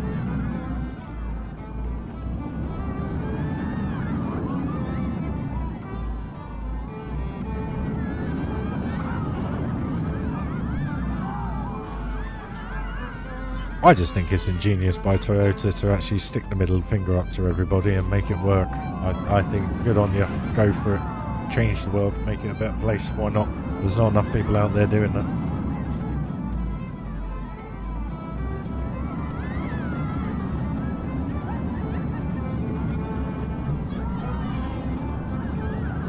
I disagree, Sam. Electric mobility now has... Here's a little story for you. I met a customer the other week when I sold her a car, and I said to her, I said, would you like an electric vehicle? She said, oh God, no. And I went, oh, how come? She went, well, here's a funny story for you. My brother, he's on the whole electric bandwagon, everything like that. And he said it cost him 275 quid to charge his car for an hour. 275 hard-earned English pounds. So he was travelling down the motorway, realised he had about 10% battery left, found his nearest charge point, pulled up at the service station. Had to queue up for 2 hours at the service station to get this Z charging point. He then gets this Z charging point. It then takes him just under an hour to get 80% charge in his car, which cost him £25. He then drives off. Unknowingly, 2 weeks later, gets a ticket through his front door for £250 for over-exceeding the time limit to charge his vehicle. Because the waiting time at most UK stations in the UK on the motorways is 2 hours. So he overrode that because he was waiting for a charger, and he got charged £250 for the privilege. So if you're telling me there's an infrastructure in place for electric cars right now in the UK, I think you're sadly mistaken, Sam, unfortunately, buddy. And I think that's the same story across the whole of Europe. If you live in a city centre and you have charging points in your apartment block or garage, or lucky enough to have something like that in a city centre, and you have accessibility to charging 24/7, and you do not leave the city, and you do not do a journey over 50 miles, electric mobility is probably the best way for you. But unfortunately, my life don't work like that, and 99% of other people's lives don't work like that. That's the reason why electric mobility does not work. Full stop. Case closed.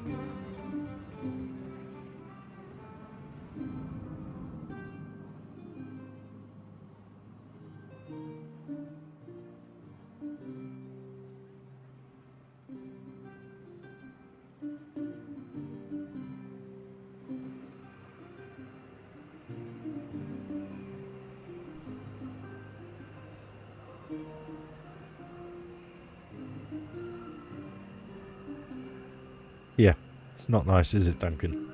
So the guy paid over for his car, can't get rid of his car now because he owes too much on the finance because they're worth nothing. He's being charged £18 a night to charge it at home for the privilege of it, and so forth. So at the end of the day, Sim, that there is no infrastructure in the UK. It's as simple as that. And like I say, if you do not go out of your town, and you have an abundance of access to chargers, which is unheard of here in the UK, you're fine with it. But if you go out and do a long journey, it just doesn't work. Myself, they gave me an electric car, and they said, oh, you can have an electric car. I was like, all right, cool, I'll pay less tax, etc., etc. I was thinking of the positives only. But then I soon come to realise, obviously, the situation I had with the car is the fact that the car will only do half the mileage it says it will have when you pay 18 quid to charge it up. So I always had this gripe of paying 18 quid in a petrol car and getting about 200 miles with how I drive. At £18 would get me 200 miles, where £18 in an electric car was only getting me 100. Now, when I would get home in the evening, I had to drive home at 56 miles an hour in the tow of the lorries. I had a cracked windscreen in the first car I had because I was doing that. So that cost the business £324 to replace because I was trying to be economical and extend my charge. Out of the 2 months that I was using it, I did not use the ventilation inside the car. So when it was hot, I had the windows slightly cracked open, and when it was cold, it was just cold. Because if I put the vents on, it sucked 15 miles of charge off the range. Now, I'm not being rude, but electric cars now have been out for just under 10 years, probably mainstream.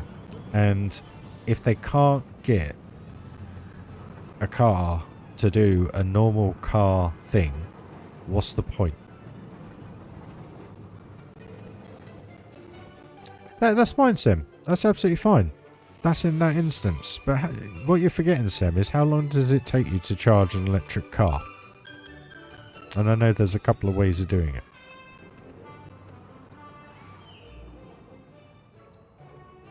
Now, bearing in mind most electric cars, unless you're spending £100,000 or near to £100,000, will realistically only give you 150 to 200 miles of charge. So, 3/4 an hour, well, we're earning like third of your... What? I don't know what we're talking about now. We're not talking about the US, bud. So, if you've got a 150 mile charge from Switzerland down to Italy, I know that's what, 600-700 mile trip? So you're going to be looking to charge the car 4 times. Now, if you have a fast charger on it, where it will charge it to 80% in, I think, just under an hour. So you've got a minimum of 3 to 4 hours charging. Okay? But if you don't have that ability, you have to wait 8 to 12 hours for your car to charge still. No, sorry, 6 hours for your car to fully charge. 6 hours. So bearing in mind that's 3 stops minimum, so that'd be 18 hours charge. So you're going to be charging the car for a day to get down to Italy from Switzerland, where if you just go and rent yourself a petrol car, stick it up with fuel, you'll be down there in 1 tank. I mean, you know, if you have a supercharger and you have £100,000 to spend on a Tesla, that's fine. But if you're the normal person that only has £20,000 to £40,000, even £40,000 is a huge amount of money to spend on a car. You don't have the ability of using superchargers, mate.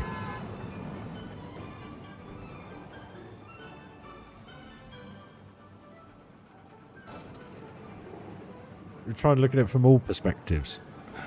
It's fine if you've got money. If you've got money, yes, you can do it. But if it's an everyday Joe or an 18-year-old, or when you pass your driving test and you want your first car, are you going to have £40,000 to £50,000 to spend on a car and charge it for 30, 40 euros a night?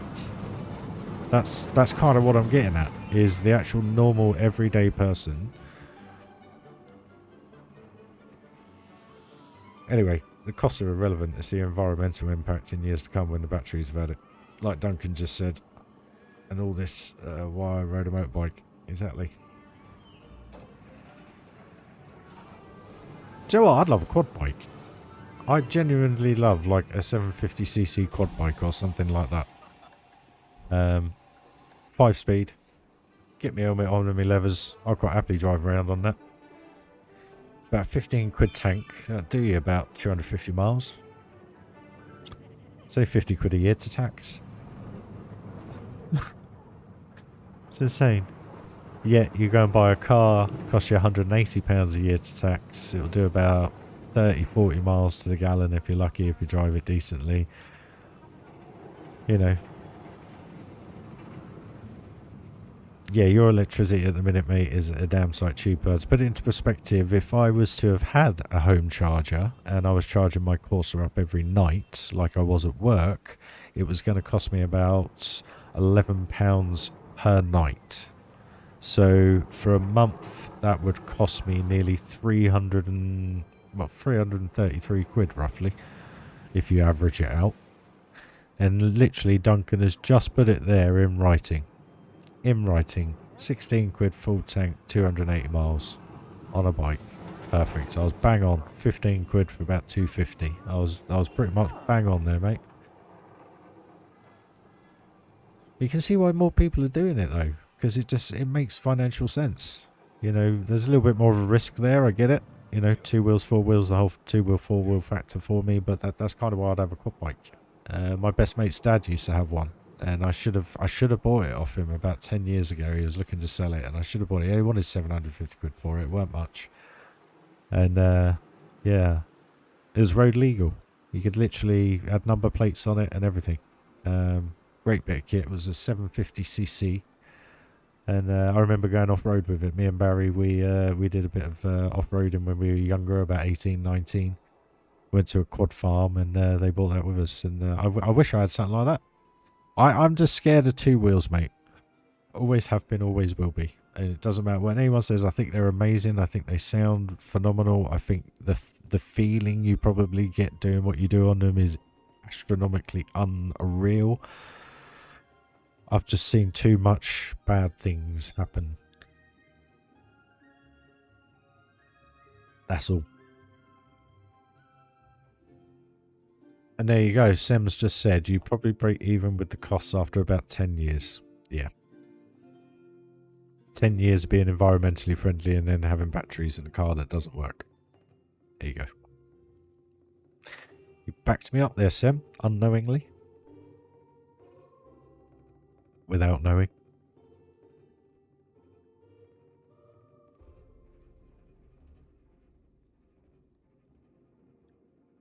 Oh, don't even get me started on other road users.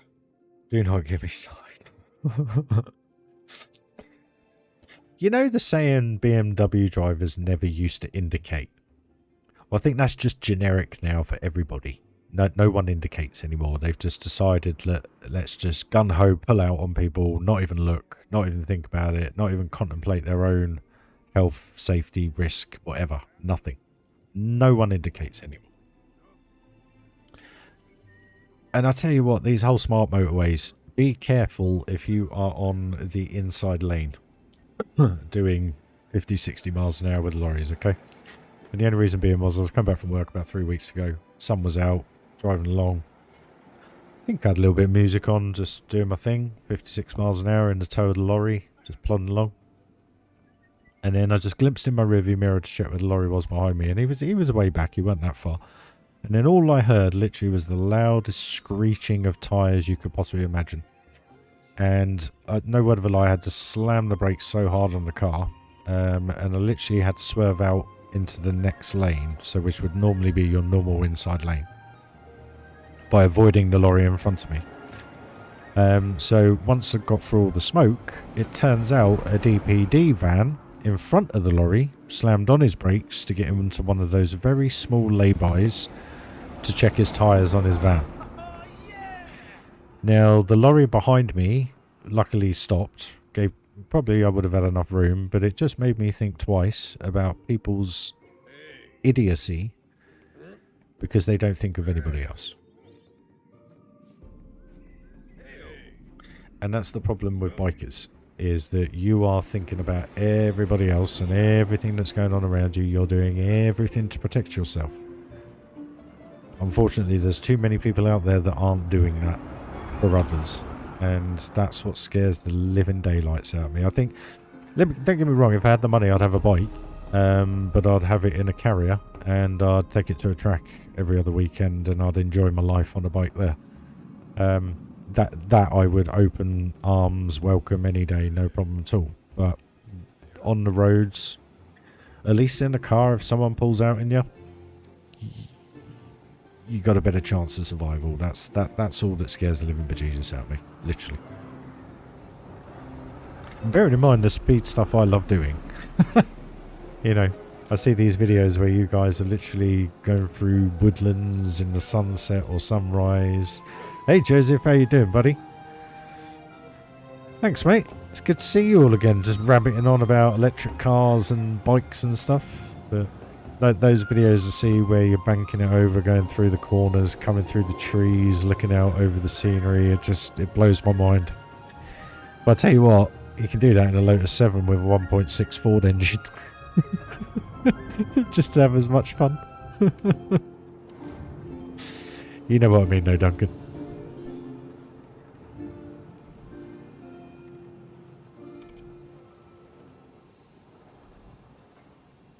So yeah, Joe, it's kind of just turned into a bit of a... feels a bit like a Bible bashing kind of evening, if you know what I mean. Topics keep coming up and people keep asking what I'm thinking, and then, yeah, hour later, still talking the same stuff. And no building has taken place at all. And there's 10 of you watching, so actually it might be quite entertaining. I don't know. You guys need to let me know all this. Because what we could do is call it Q&A. Ask Ryan a question. Do we dare? Do we dare ask Ryan a question?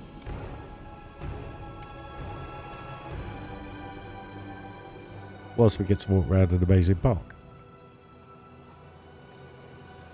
So most of you think. Here comes Bluey. Come on, where are you?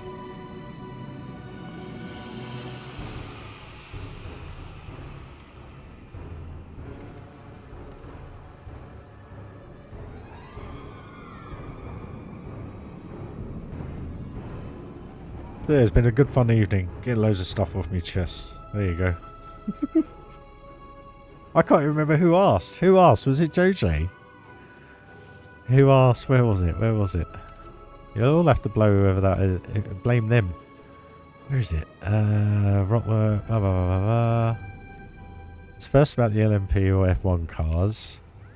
And then started talking about the engines. Then we started talking about environmental. It was me that brought it up. And then that was it. Yeah. So, yeah, you all got to blame JJ. It's all JJ's fault. Do you think Plan Code 2 is coming soon? I know nothing about it. From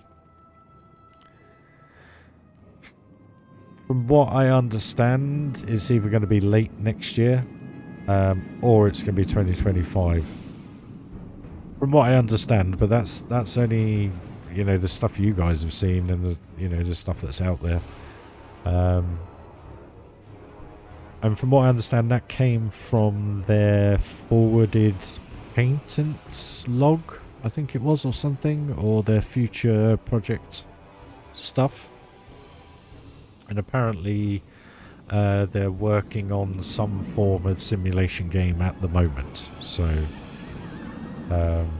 you know, who knows? Oh, we've got to cover up these turnstiles. There we go. We noticed something, guys. So, I don't know. I don't know. It's something really I don't really know much about. You know, I don't have any connections or anything like that. Our school showing us PPP states, all countries in the world declare a global emergency and maximise CO2 reduction. We would still have 10% increase. At the end of the day, the only thing I have to say about all this whole kind of stuff is it happened how many millions ago when the first ice age hit? And all we have done is help speed up that process. I'm sorry to be so cut and dry. That's basically what's happened. It's far too late for us to stop anything from happening further. So at the end of the day, the only thing you can do is make sure you turn off your plug sockets at night time so that you're not burning electricity that you don't need. That's all I do to contribute my little bit to the world, because at the end of the day, it's too late. We can only do the best of what we got. It may sound a bit, again, cynical, but it happened so many million years ago and it's happening again. One thing I find absolutely amazing about all this, and again I'm probably going to go off on one now, is all these volcanoes going off all over the world. I think it's 3 or 4 going off at the minute. It's all over YouTube. Just type in volcanoes live and you'll see them all. There's one in Iceland. No one's mentioning any of the pollution that they're putting into the atmosphere and the amount of tons of sulfur dioxide, etc. that's gone up into the rain clouds and etc. No, not one single word has been mentioned on any news media whatsoever. Yet us making sure we don't have too many cups of tea each day apparently makes a big impact. Go figure.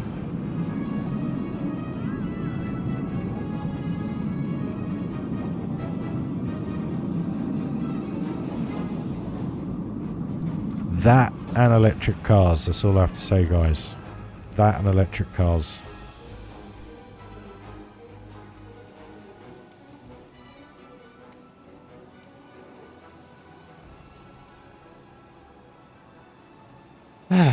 Maybe I said the wrong thing.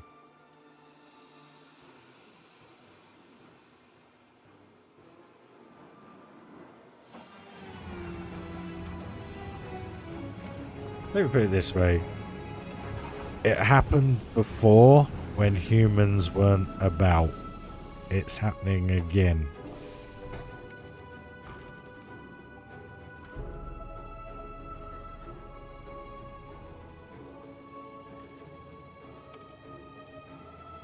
And another thing, Joseph, there you go. But then also, you know, at the end of the day, I can sit here and turn off my TV from standby. No, it's cool, man. You crack on, seriously, because I'm going to state something now that's really going to fucking throw all your minds. China, every day, burn over 100 million tons of coal. Every single day. Every single day of the year, and have done for the last 50 years. Yet we get told to go and buy electric cars and make the environment better. It's just wrong and daylight robbery, and they just rob us every single day of our lives. Cut it dry. I'm glad a lot of you feel the same. It's nice to know that a lot of you feel the same, because sometimes, you know, you do sit there and you watch these things on TV and you watch these people spout so much crap that you think, do you know what, mate? You need to go on a comedy show. That's how funny you actually are to me. You need to go on a comedy show. Get yourself down Camden Market, London, and get yourself in Jongleurs. Seriously, mate, you need to go and be on a comedy show. Because they are so deluded. Overpaid people that just BS all the time. And you sit there and people then try and have conversations about what these people were talking about, and you sit there and you go, is that the race we are nowadays? That we are literally, oh yeah, oh, there's a beautiful picture of a beach, I want to go there. Just, you know, why? Do people not have a conscience anymore? Do they not have the want to think about things and work things out and know things, you know? I'm a fine one to say, because I only know what I know. I only know what I have an interest in. You know, I don't know everything. I don't want to know everything. Thank you very much. Life's bad enough as it is. In so many ways, you know?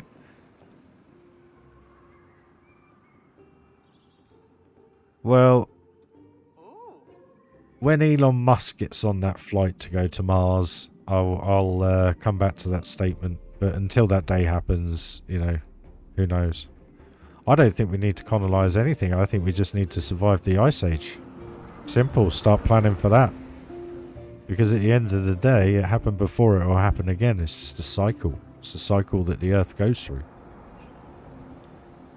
You know, to think the UK was a tropical environment 100 million years ago or something it was, or whatever it was, million years ago, before the planet's Earth, the crust moved all around and we got Antarctica and everything like that, if many of you know about that.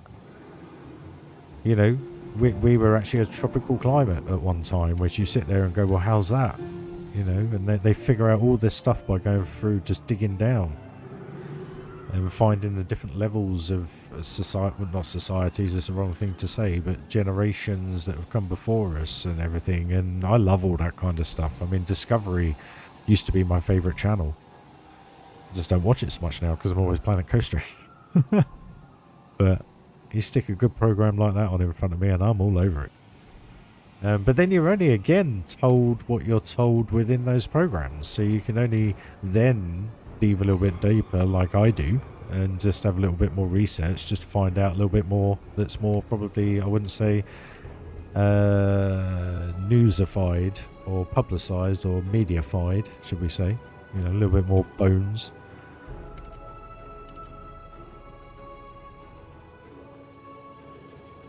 That's quite a lot, David. But then it's like the whole American system this year, where you had those was it ice storms back in April time, was it, across the centre of the states? It was insane.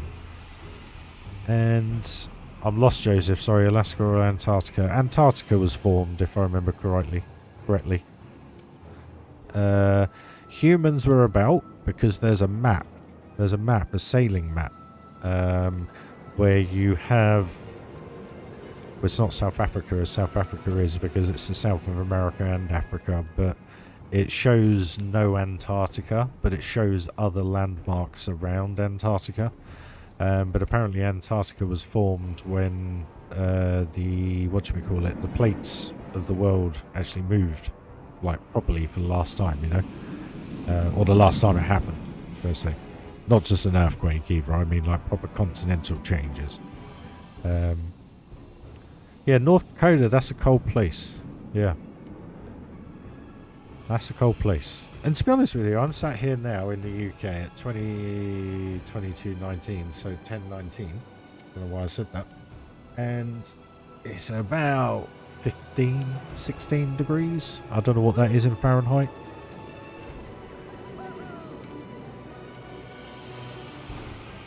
But during the day, it's only been like 19, 20. Oh, David was staying. Sorry, Joseph. That's what I was kind of like Alaska. I didn't say Alaska. What are you about? Yeah, North Dakota's. That's quite a quiet place.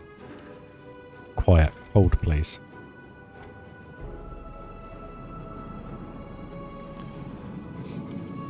There you go. So you know a bit about it, Sam.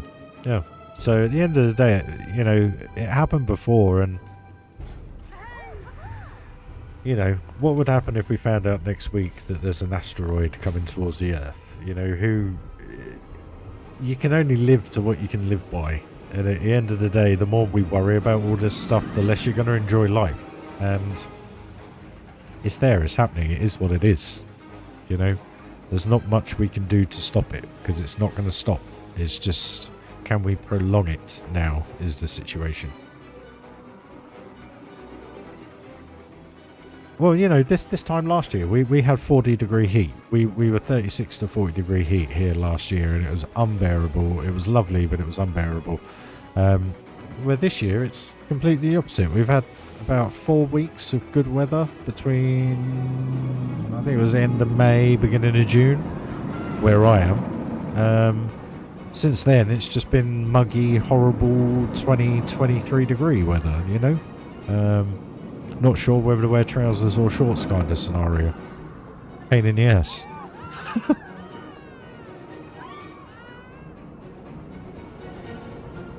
But I hope you're enjoying the stream, guys. Anyway, we're having a good old chinwag this evening. This is quite nice. I don't often do this, do I? Because I'm always building. And I'm never really opinionated, but when it's things that you know a little bit on and you know the true bare bones of it, it's frustrating. That's the reason why, to this day, hand over heart, I haven't watched a news programming coming on since COVID. I don't watch the news, so I know nothing about what's going on in the real world. Nothing. Because I can't watch it all. You just sit there and you think there's so much more going on. I don't need to know about that. I don't want to hear about that. I don't need that in my life, just because I just can't be bothered to listen to it all. You know, not going to go into it all. Yeah, so what's 100 degrees? I think that's about 40, 45 Celsius, is it? I think 100 Fahrenheit's, is that roughly around 40 Celsius, I think? Yeah, I can imagine that's not that nice, David. But at the same time, though, I bet the place looks beautiful in the winter when it does snow. I know, obviously, you've just come acclimatised to it and it's just so content it's the normal thing. But I bet, you know, for someone like me, if I came when it was snowing that way, it would just be like a magical wonderland, you know? Because in the UK, we don't really get snow like that. We have a bit of snow that lasts a couple of days and then it just goes to splodge, and then that's it. that's our snow done for the year.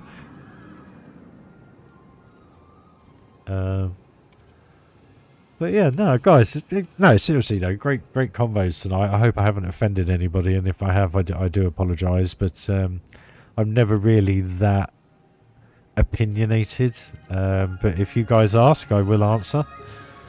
You know.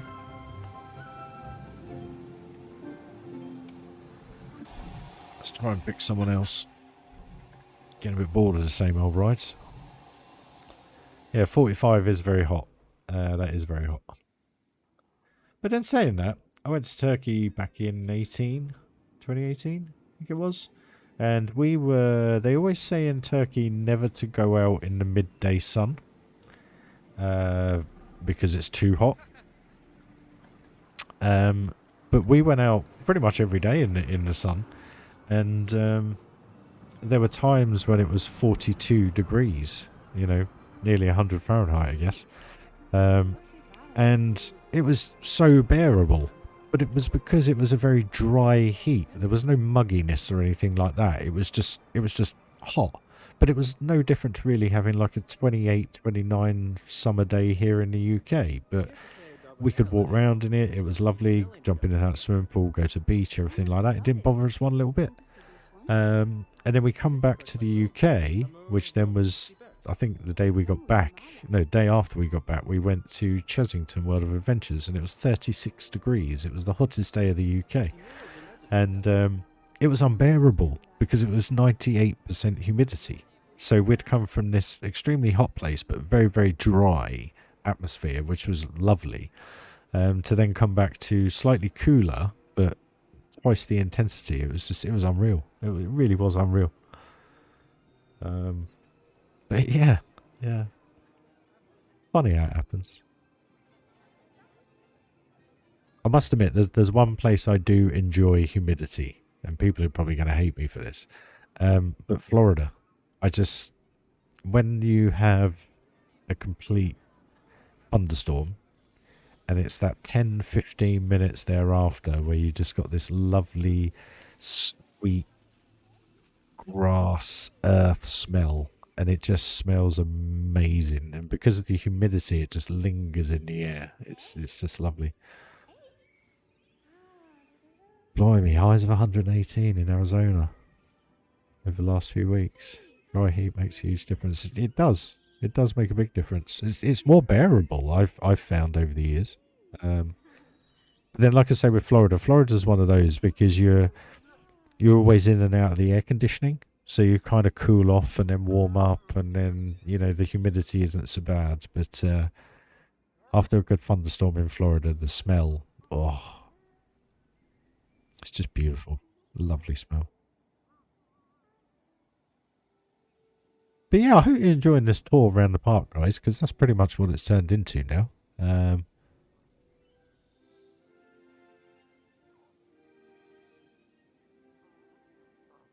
You're right, I'm right, ain't I, Florida? Phantom, for some reason, in Florida, it is that constant breeze because you got, what's it, Mexican Gulf coming across some days, and then you got the Pacific coming across. Is it Pacific? No, not Pacific. Atlantic coming across from Bermuda. So yeah, that probably is what it is. That's probably why it is bearable. It's like the Bahamas, I understand, is quite humid, but it's bearable because you've got that breeze all the time. 48. I think, to be honest, Turkey was the hottest place that I've ever been. Well, Florida obviously I've been to, but I don't think it's ever been over 40 degrees when I've been there because I always go either early or late in the year, so I never hit it, summertime. Summertime. Yeah, I can imagine that, running from shade to shade. Crikey, you must put your feet on the tarmac and they were sunk into the tarmac, wouldn't they? It's what we get over here. I mean, I remember when it was 42 or 44 the other year, our tarmac was subsiding in the roads. It was melting. Because obviously UK is not set up for those kind of temperatures. So when they formulate all this stuff, they do it the normal temperatures we have.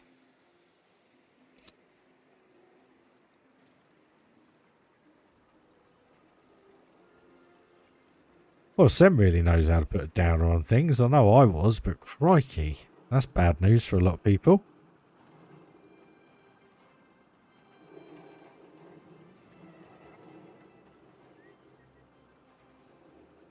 So those signs work, didn't they, guys? They work all right, I think. They look quite good as we walked up to that.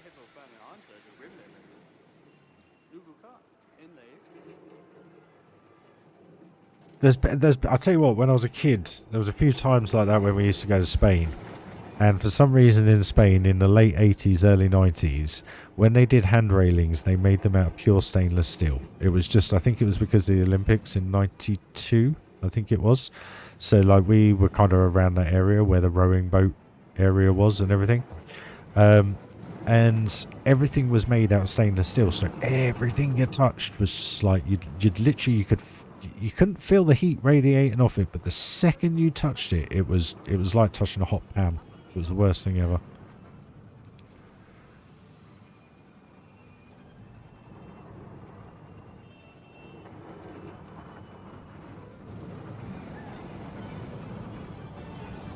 Well, you get to see the queue of this, guys. We'll do a nighttime POV because it's better at nighttime.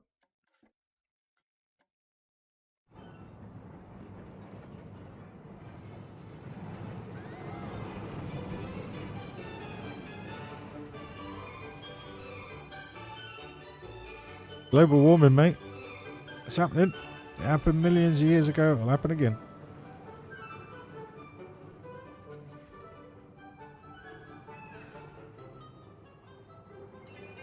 So basically then, Sam, what you're saying is the best thing to do with your life is go and buy a house at the top of a big hill or mountain. Because that's going to be the safest place to be. And probably you're actually making a good bet if you go and do that now. Because in years to come, when all this does happen, the worth of your property is going to be unbelievable.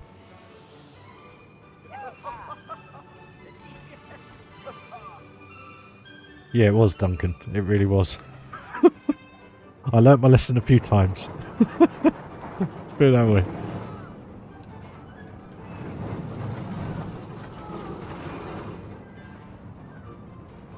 Well, at least I like this coaster.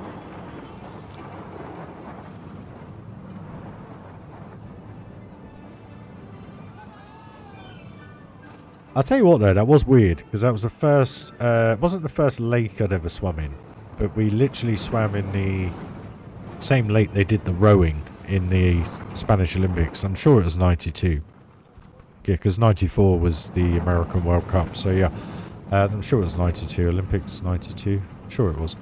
And the worst thing about it was it was just like this misty blue, nice clear, not clear, but like, you know, I wouldn't say like Bahamas blue sea. It wasn't like that. You couldn't see through it. It was just like, it was just nice, a nice mill pond blue.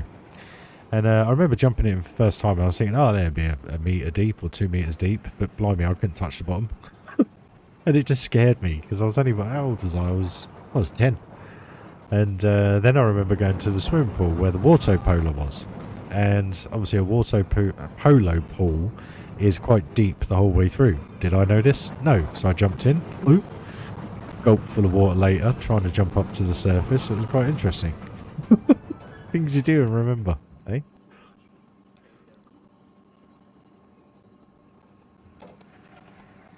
I think you'd be doing a good bet there. Buy a cheap bit of land on top of a hill for like 10, 20 grand.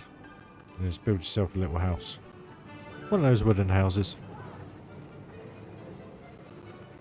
Because then when it really hits the fan, at least you can chop the house down and use it as a boat. Always thinking ahead. Always thinking ahead.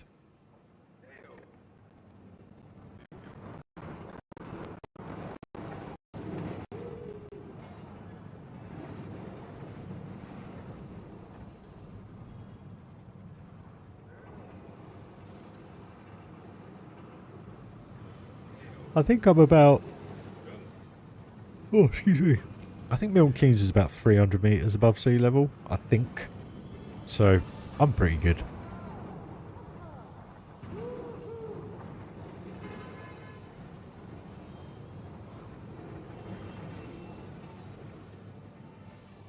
Yeah, I claim Everest. No, Kilimanjaro. I think that's more habitable. Plus it's more picturesque. Are we going on again? Enjoyed it that much. I bet that's what all the billionaires are doing, you know.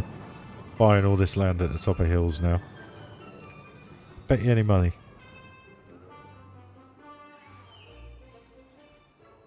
I wonder if you can get on the land registry and find out what's been sold in like the last 5 years.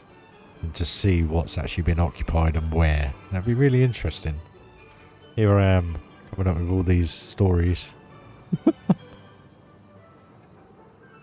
A good way to make some money though, wouldn't it? If you had money.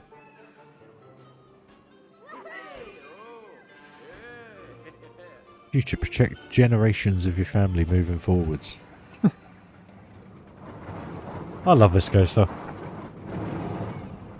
We got no music again.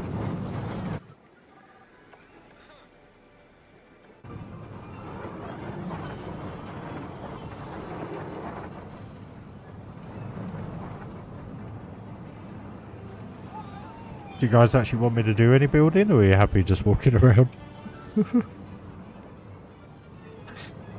I'm sure they'll pick something else to go on, mate. I haven't got many rides open, to be honest. I've only got Big Thunder, Red Dragon, Blue Dragon, Little Dragon, this, and the Pirate Coaster, so...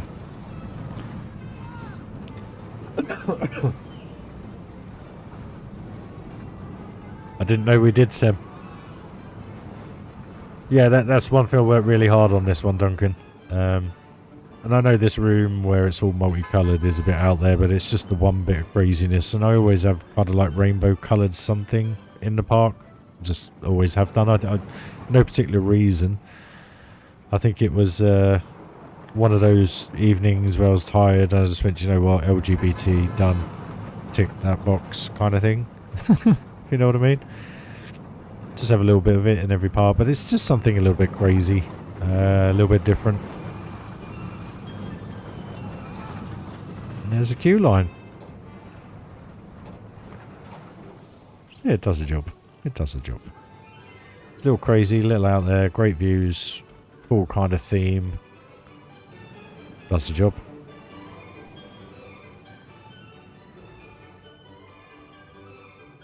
Ooh, excuse me, guys. Sorry. It's these alleyways. I just love the vibe you get from these. I just think... I don't know, it's like this, that one there in front of us, just it's amazing. I've lowered all the bins and everything, so you got that forced perspective. The doors are a little bit lower as it goes back. I love the fact that you can see in here. And you see those neons, and you see the car going through. If this bloke's head went in the way, there you go. And then as you walk past, it comes out the door. Horn goes off on the car every time. Does get a bit annoying.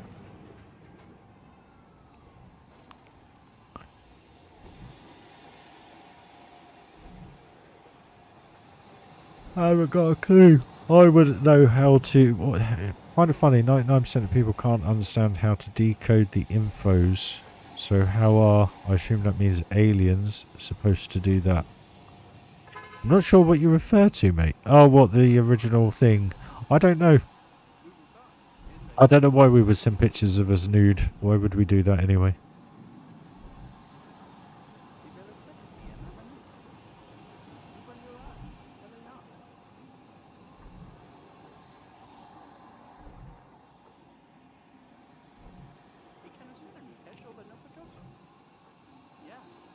It's not the first thing I'd want an alien seeing. You know what I mean?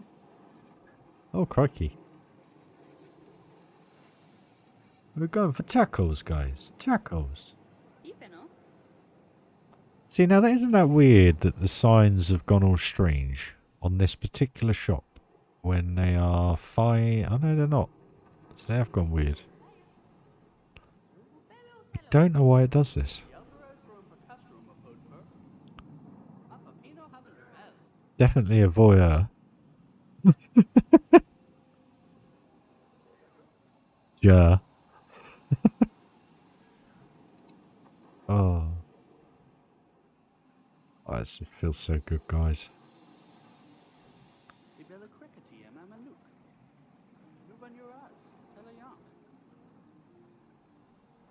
Phantom, is that your build? Oh my god. Dude. Why have you kept this so quiet? May I ask, are those rounded roofs individual pieces? They look like the wall bracket.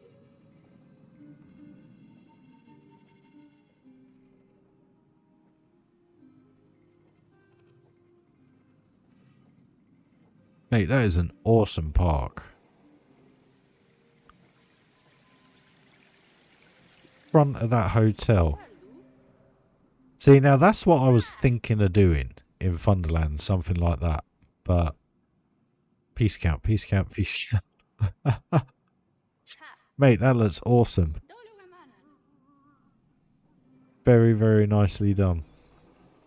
I love that entrance shot as you're coming up to the entrance of the hotel with all the palm trees and everything. That looks absolutely insane. It's what you got in the background. Can't quite see. You got like, is that like a Hogwarts kind of style castle, haunted-y, spooky kind of thing going on in the background?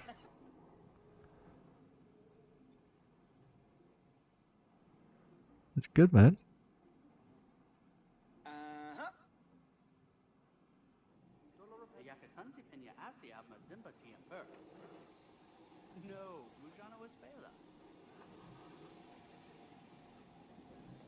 Oh, right then, guys. I'm pretty burnt out, in all honesty, and it's 20 to 11 in the UK here. That's a proper nice hotel, though, mate. Definitely. Pirate Castle.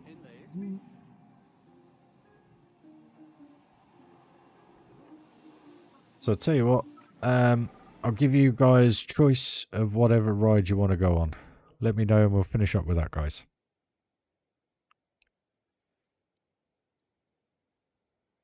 Any ride, don't mind.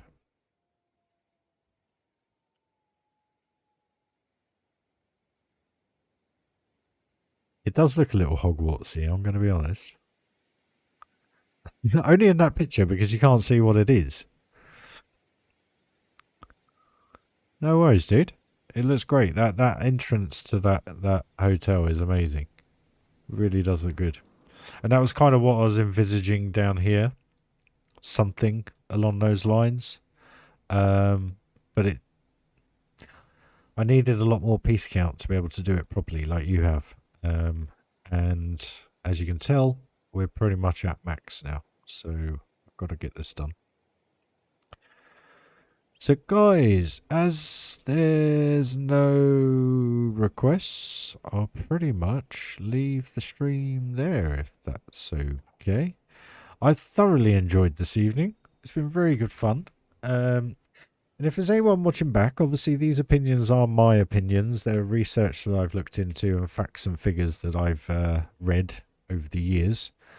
So things may change between now and then and so forth. So my apologies if any of the information is incorrect, but it's, as far as I'm aware, fully correct and factual and to the point.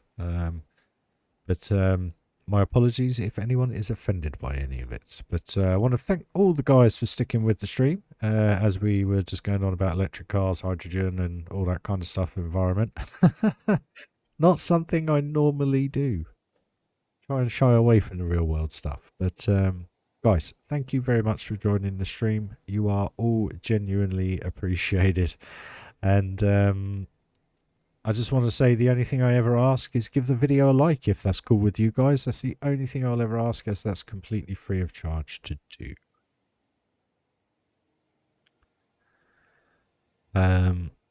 So yeah, welcome to the new subscribers. Thank you very much for joining the channel. All to the guys that have been watching this entire stream and put up with me going on and on and on, but have joined in the conversation. Duncan, Phantom, everybody, thank you very much. And it was nice actually to have a little bit more of a chat stream than just build the same stuff.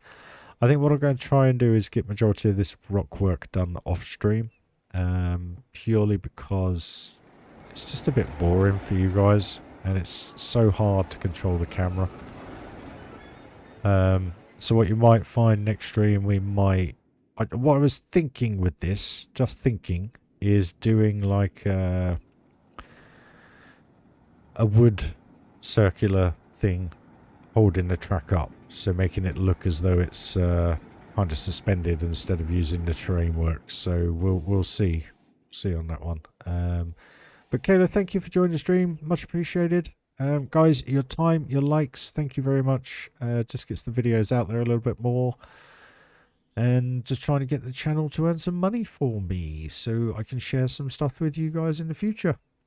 Yeah, guys, thank you very much for joining. As always, happy coastering all.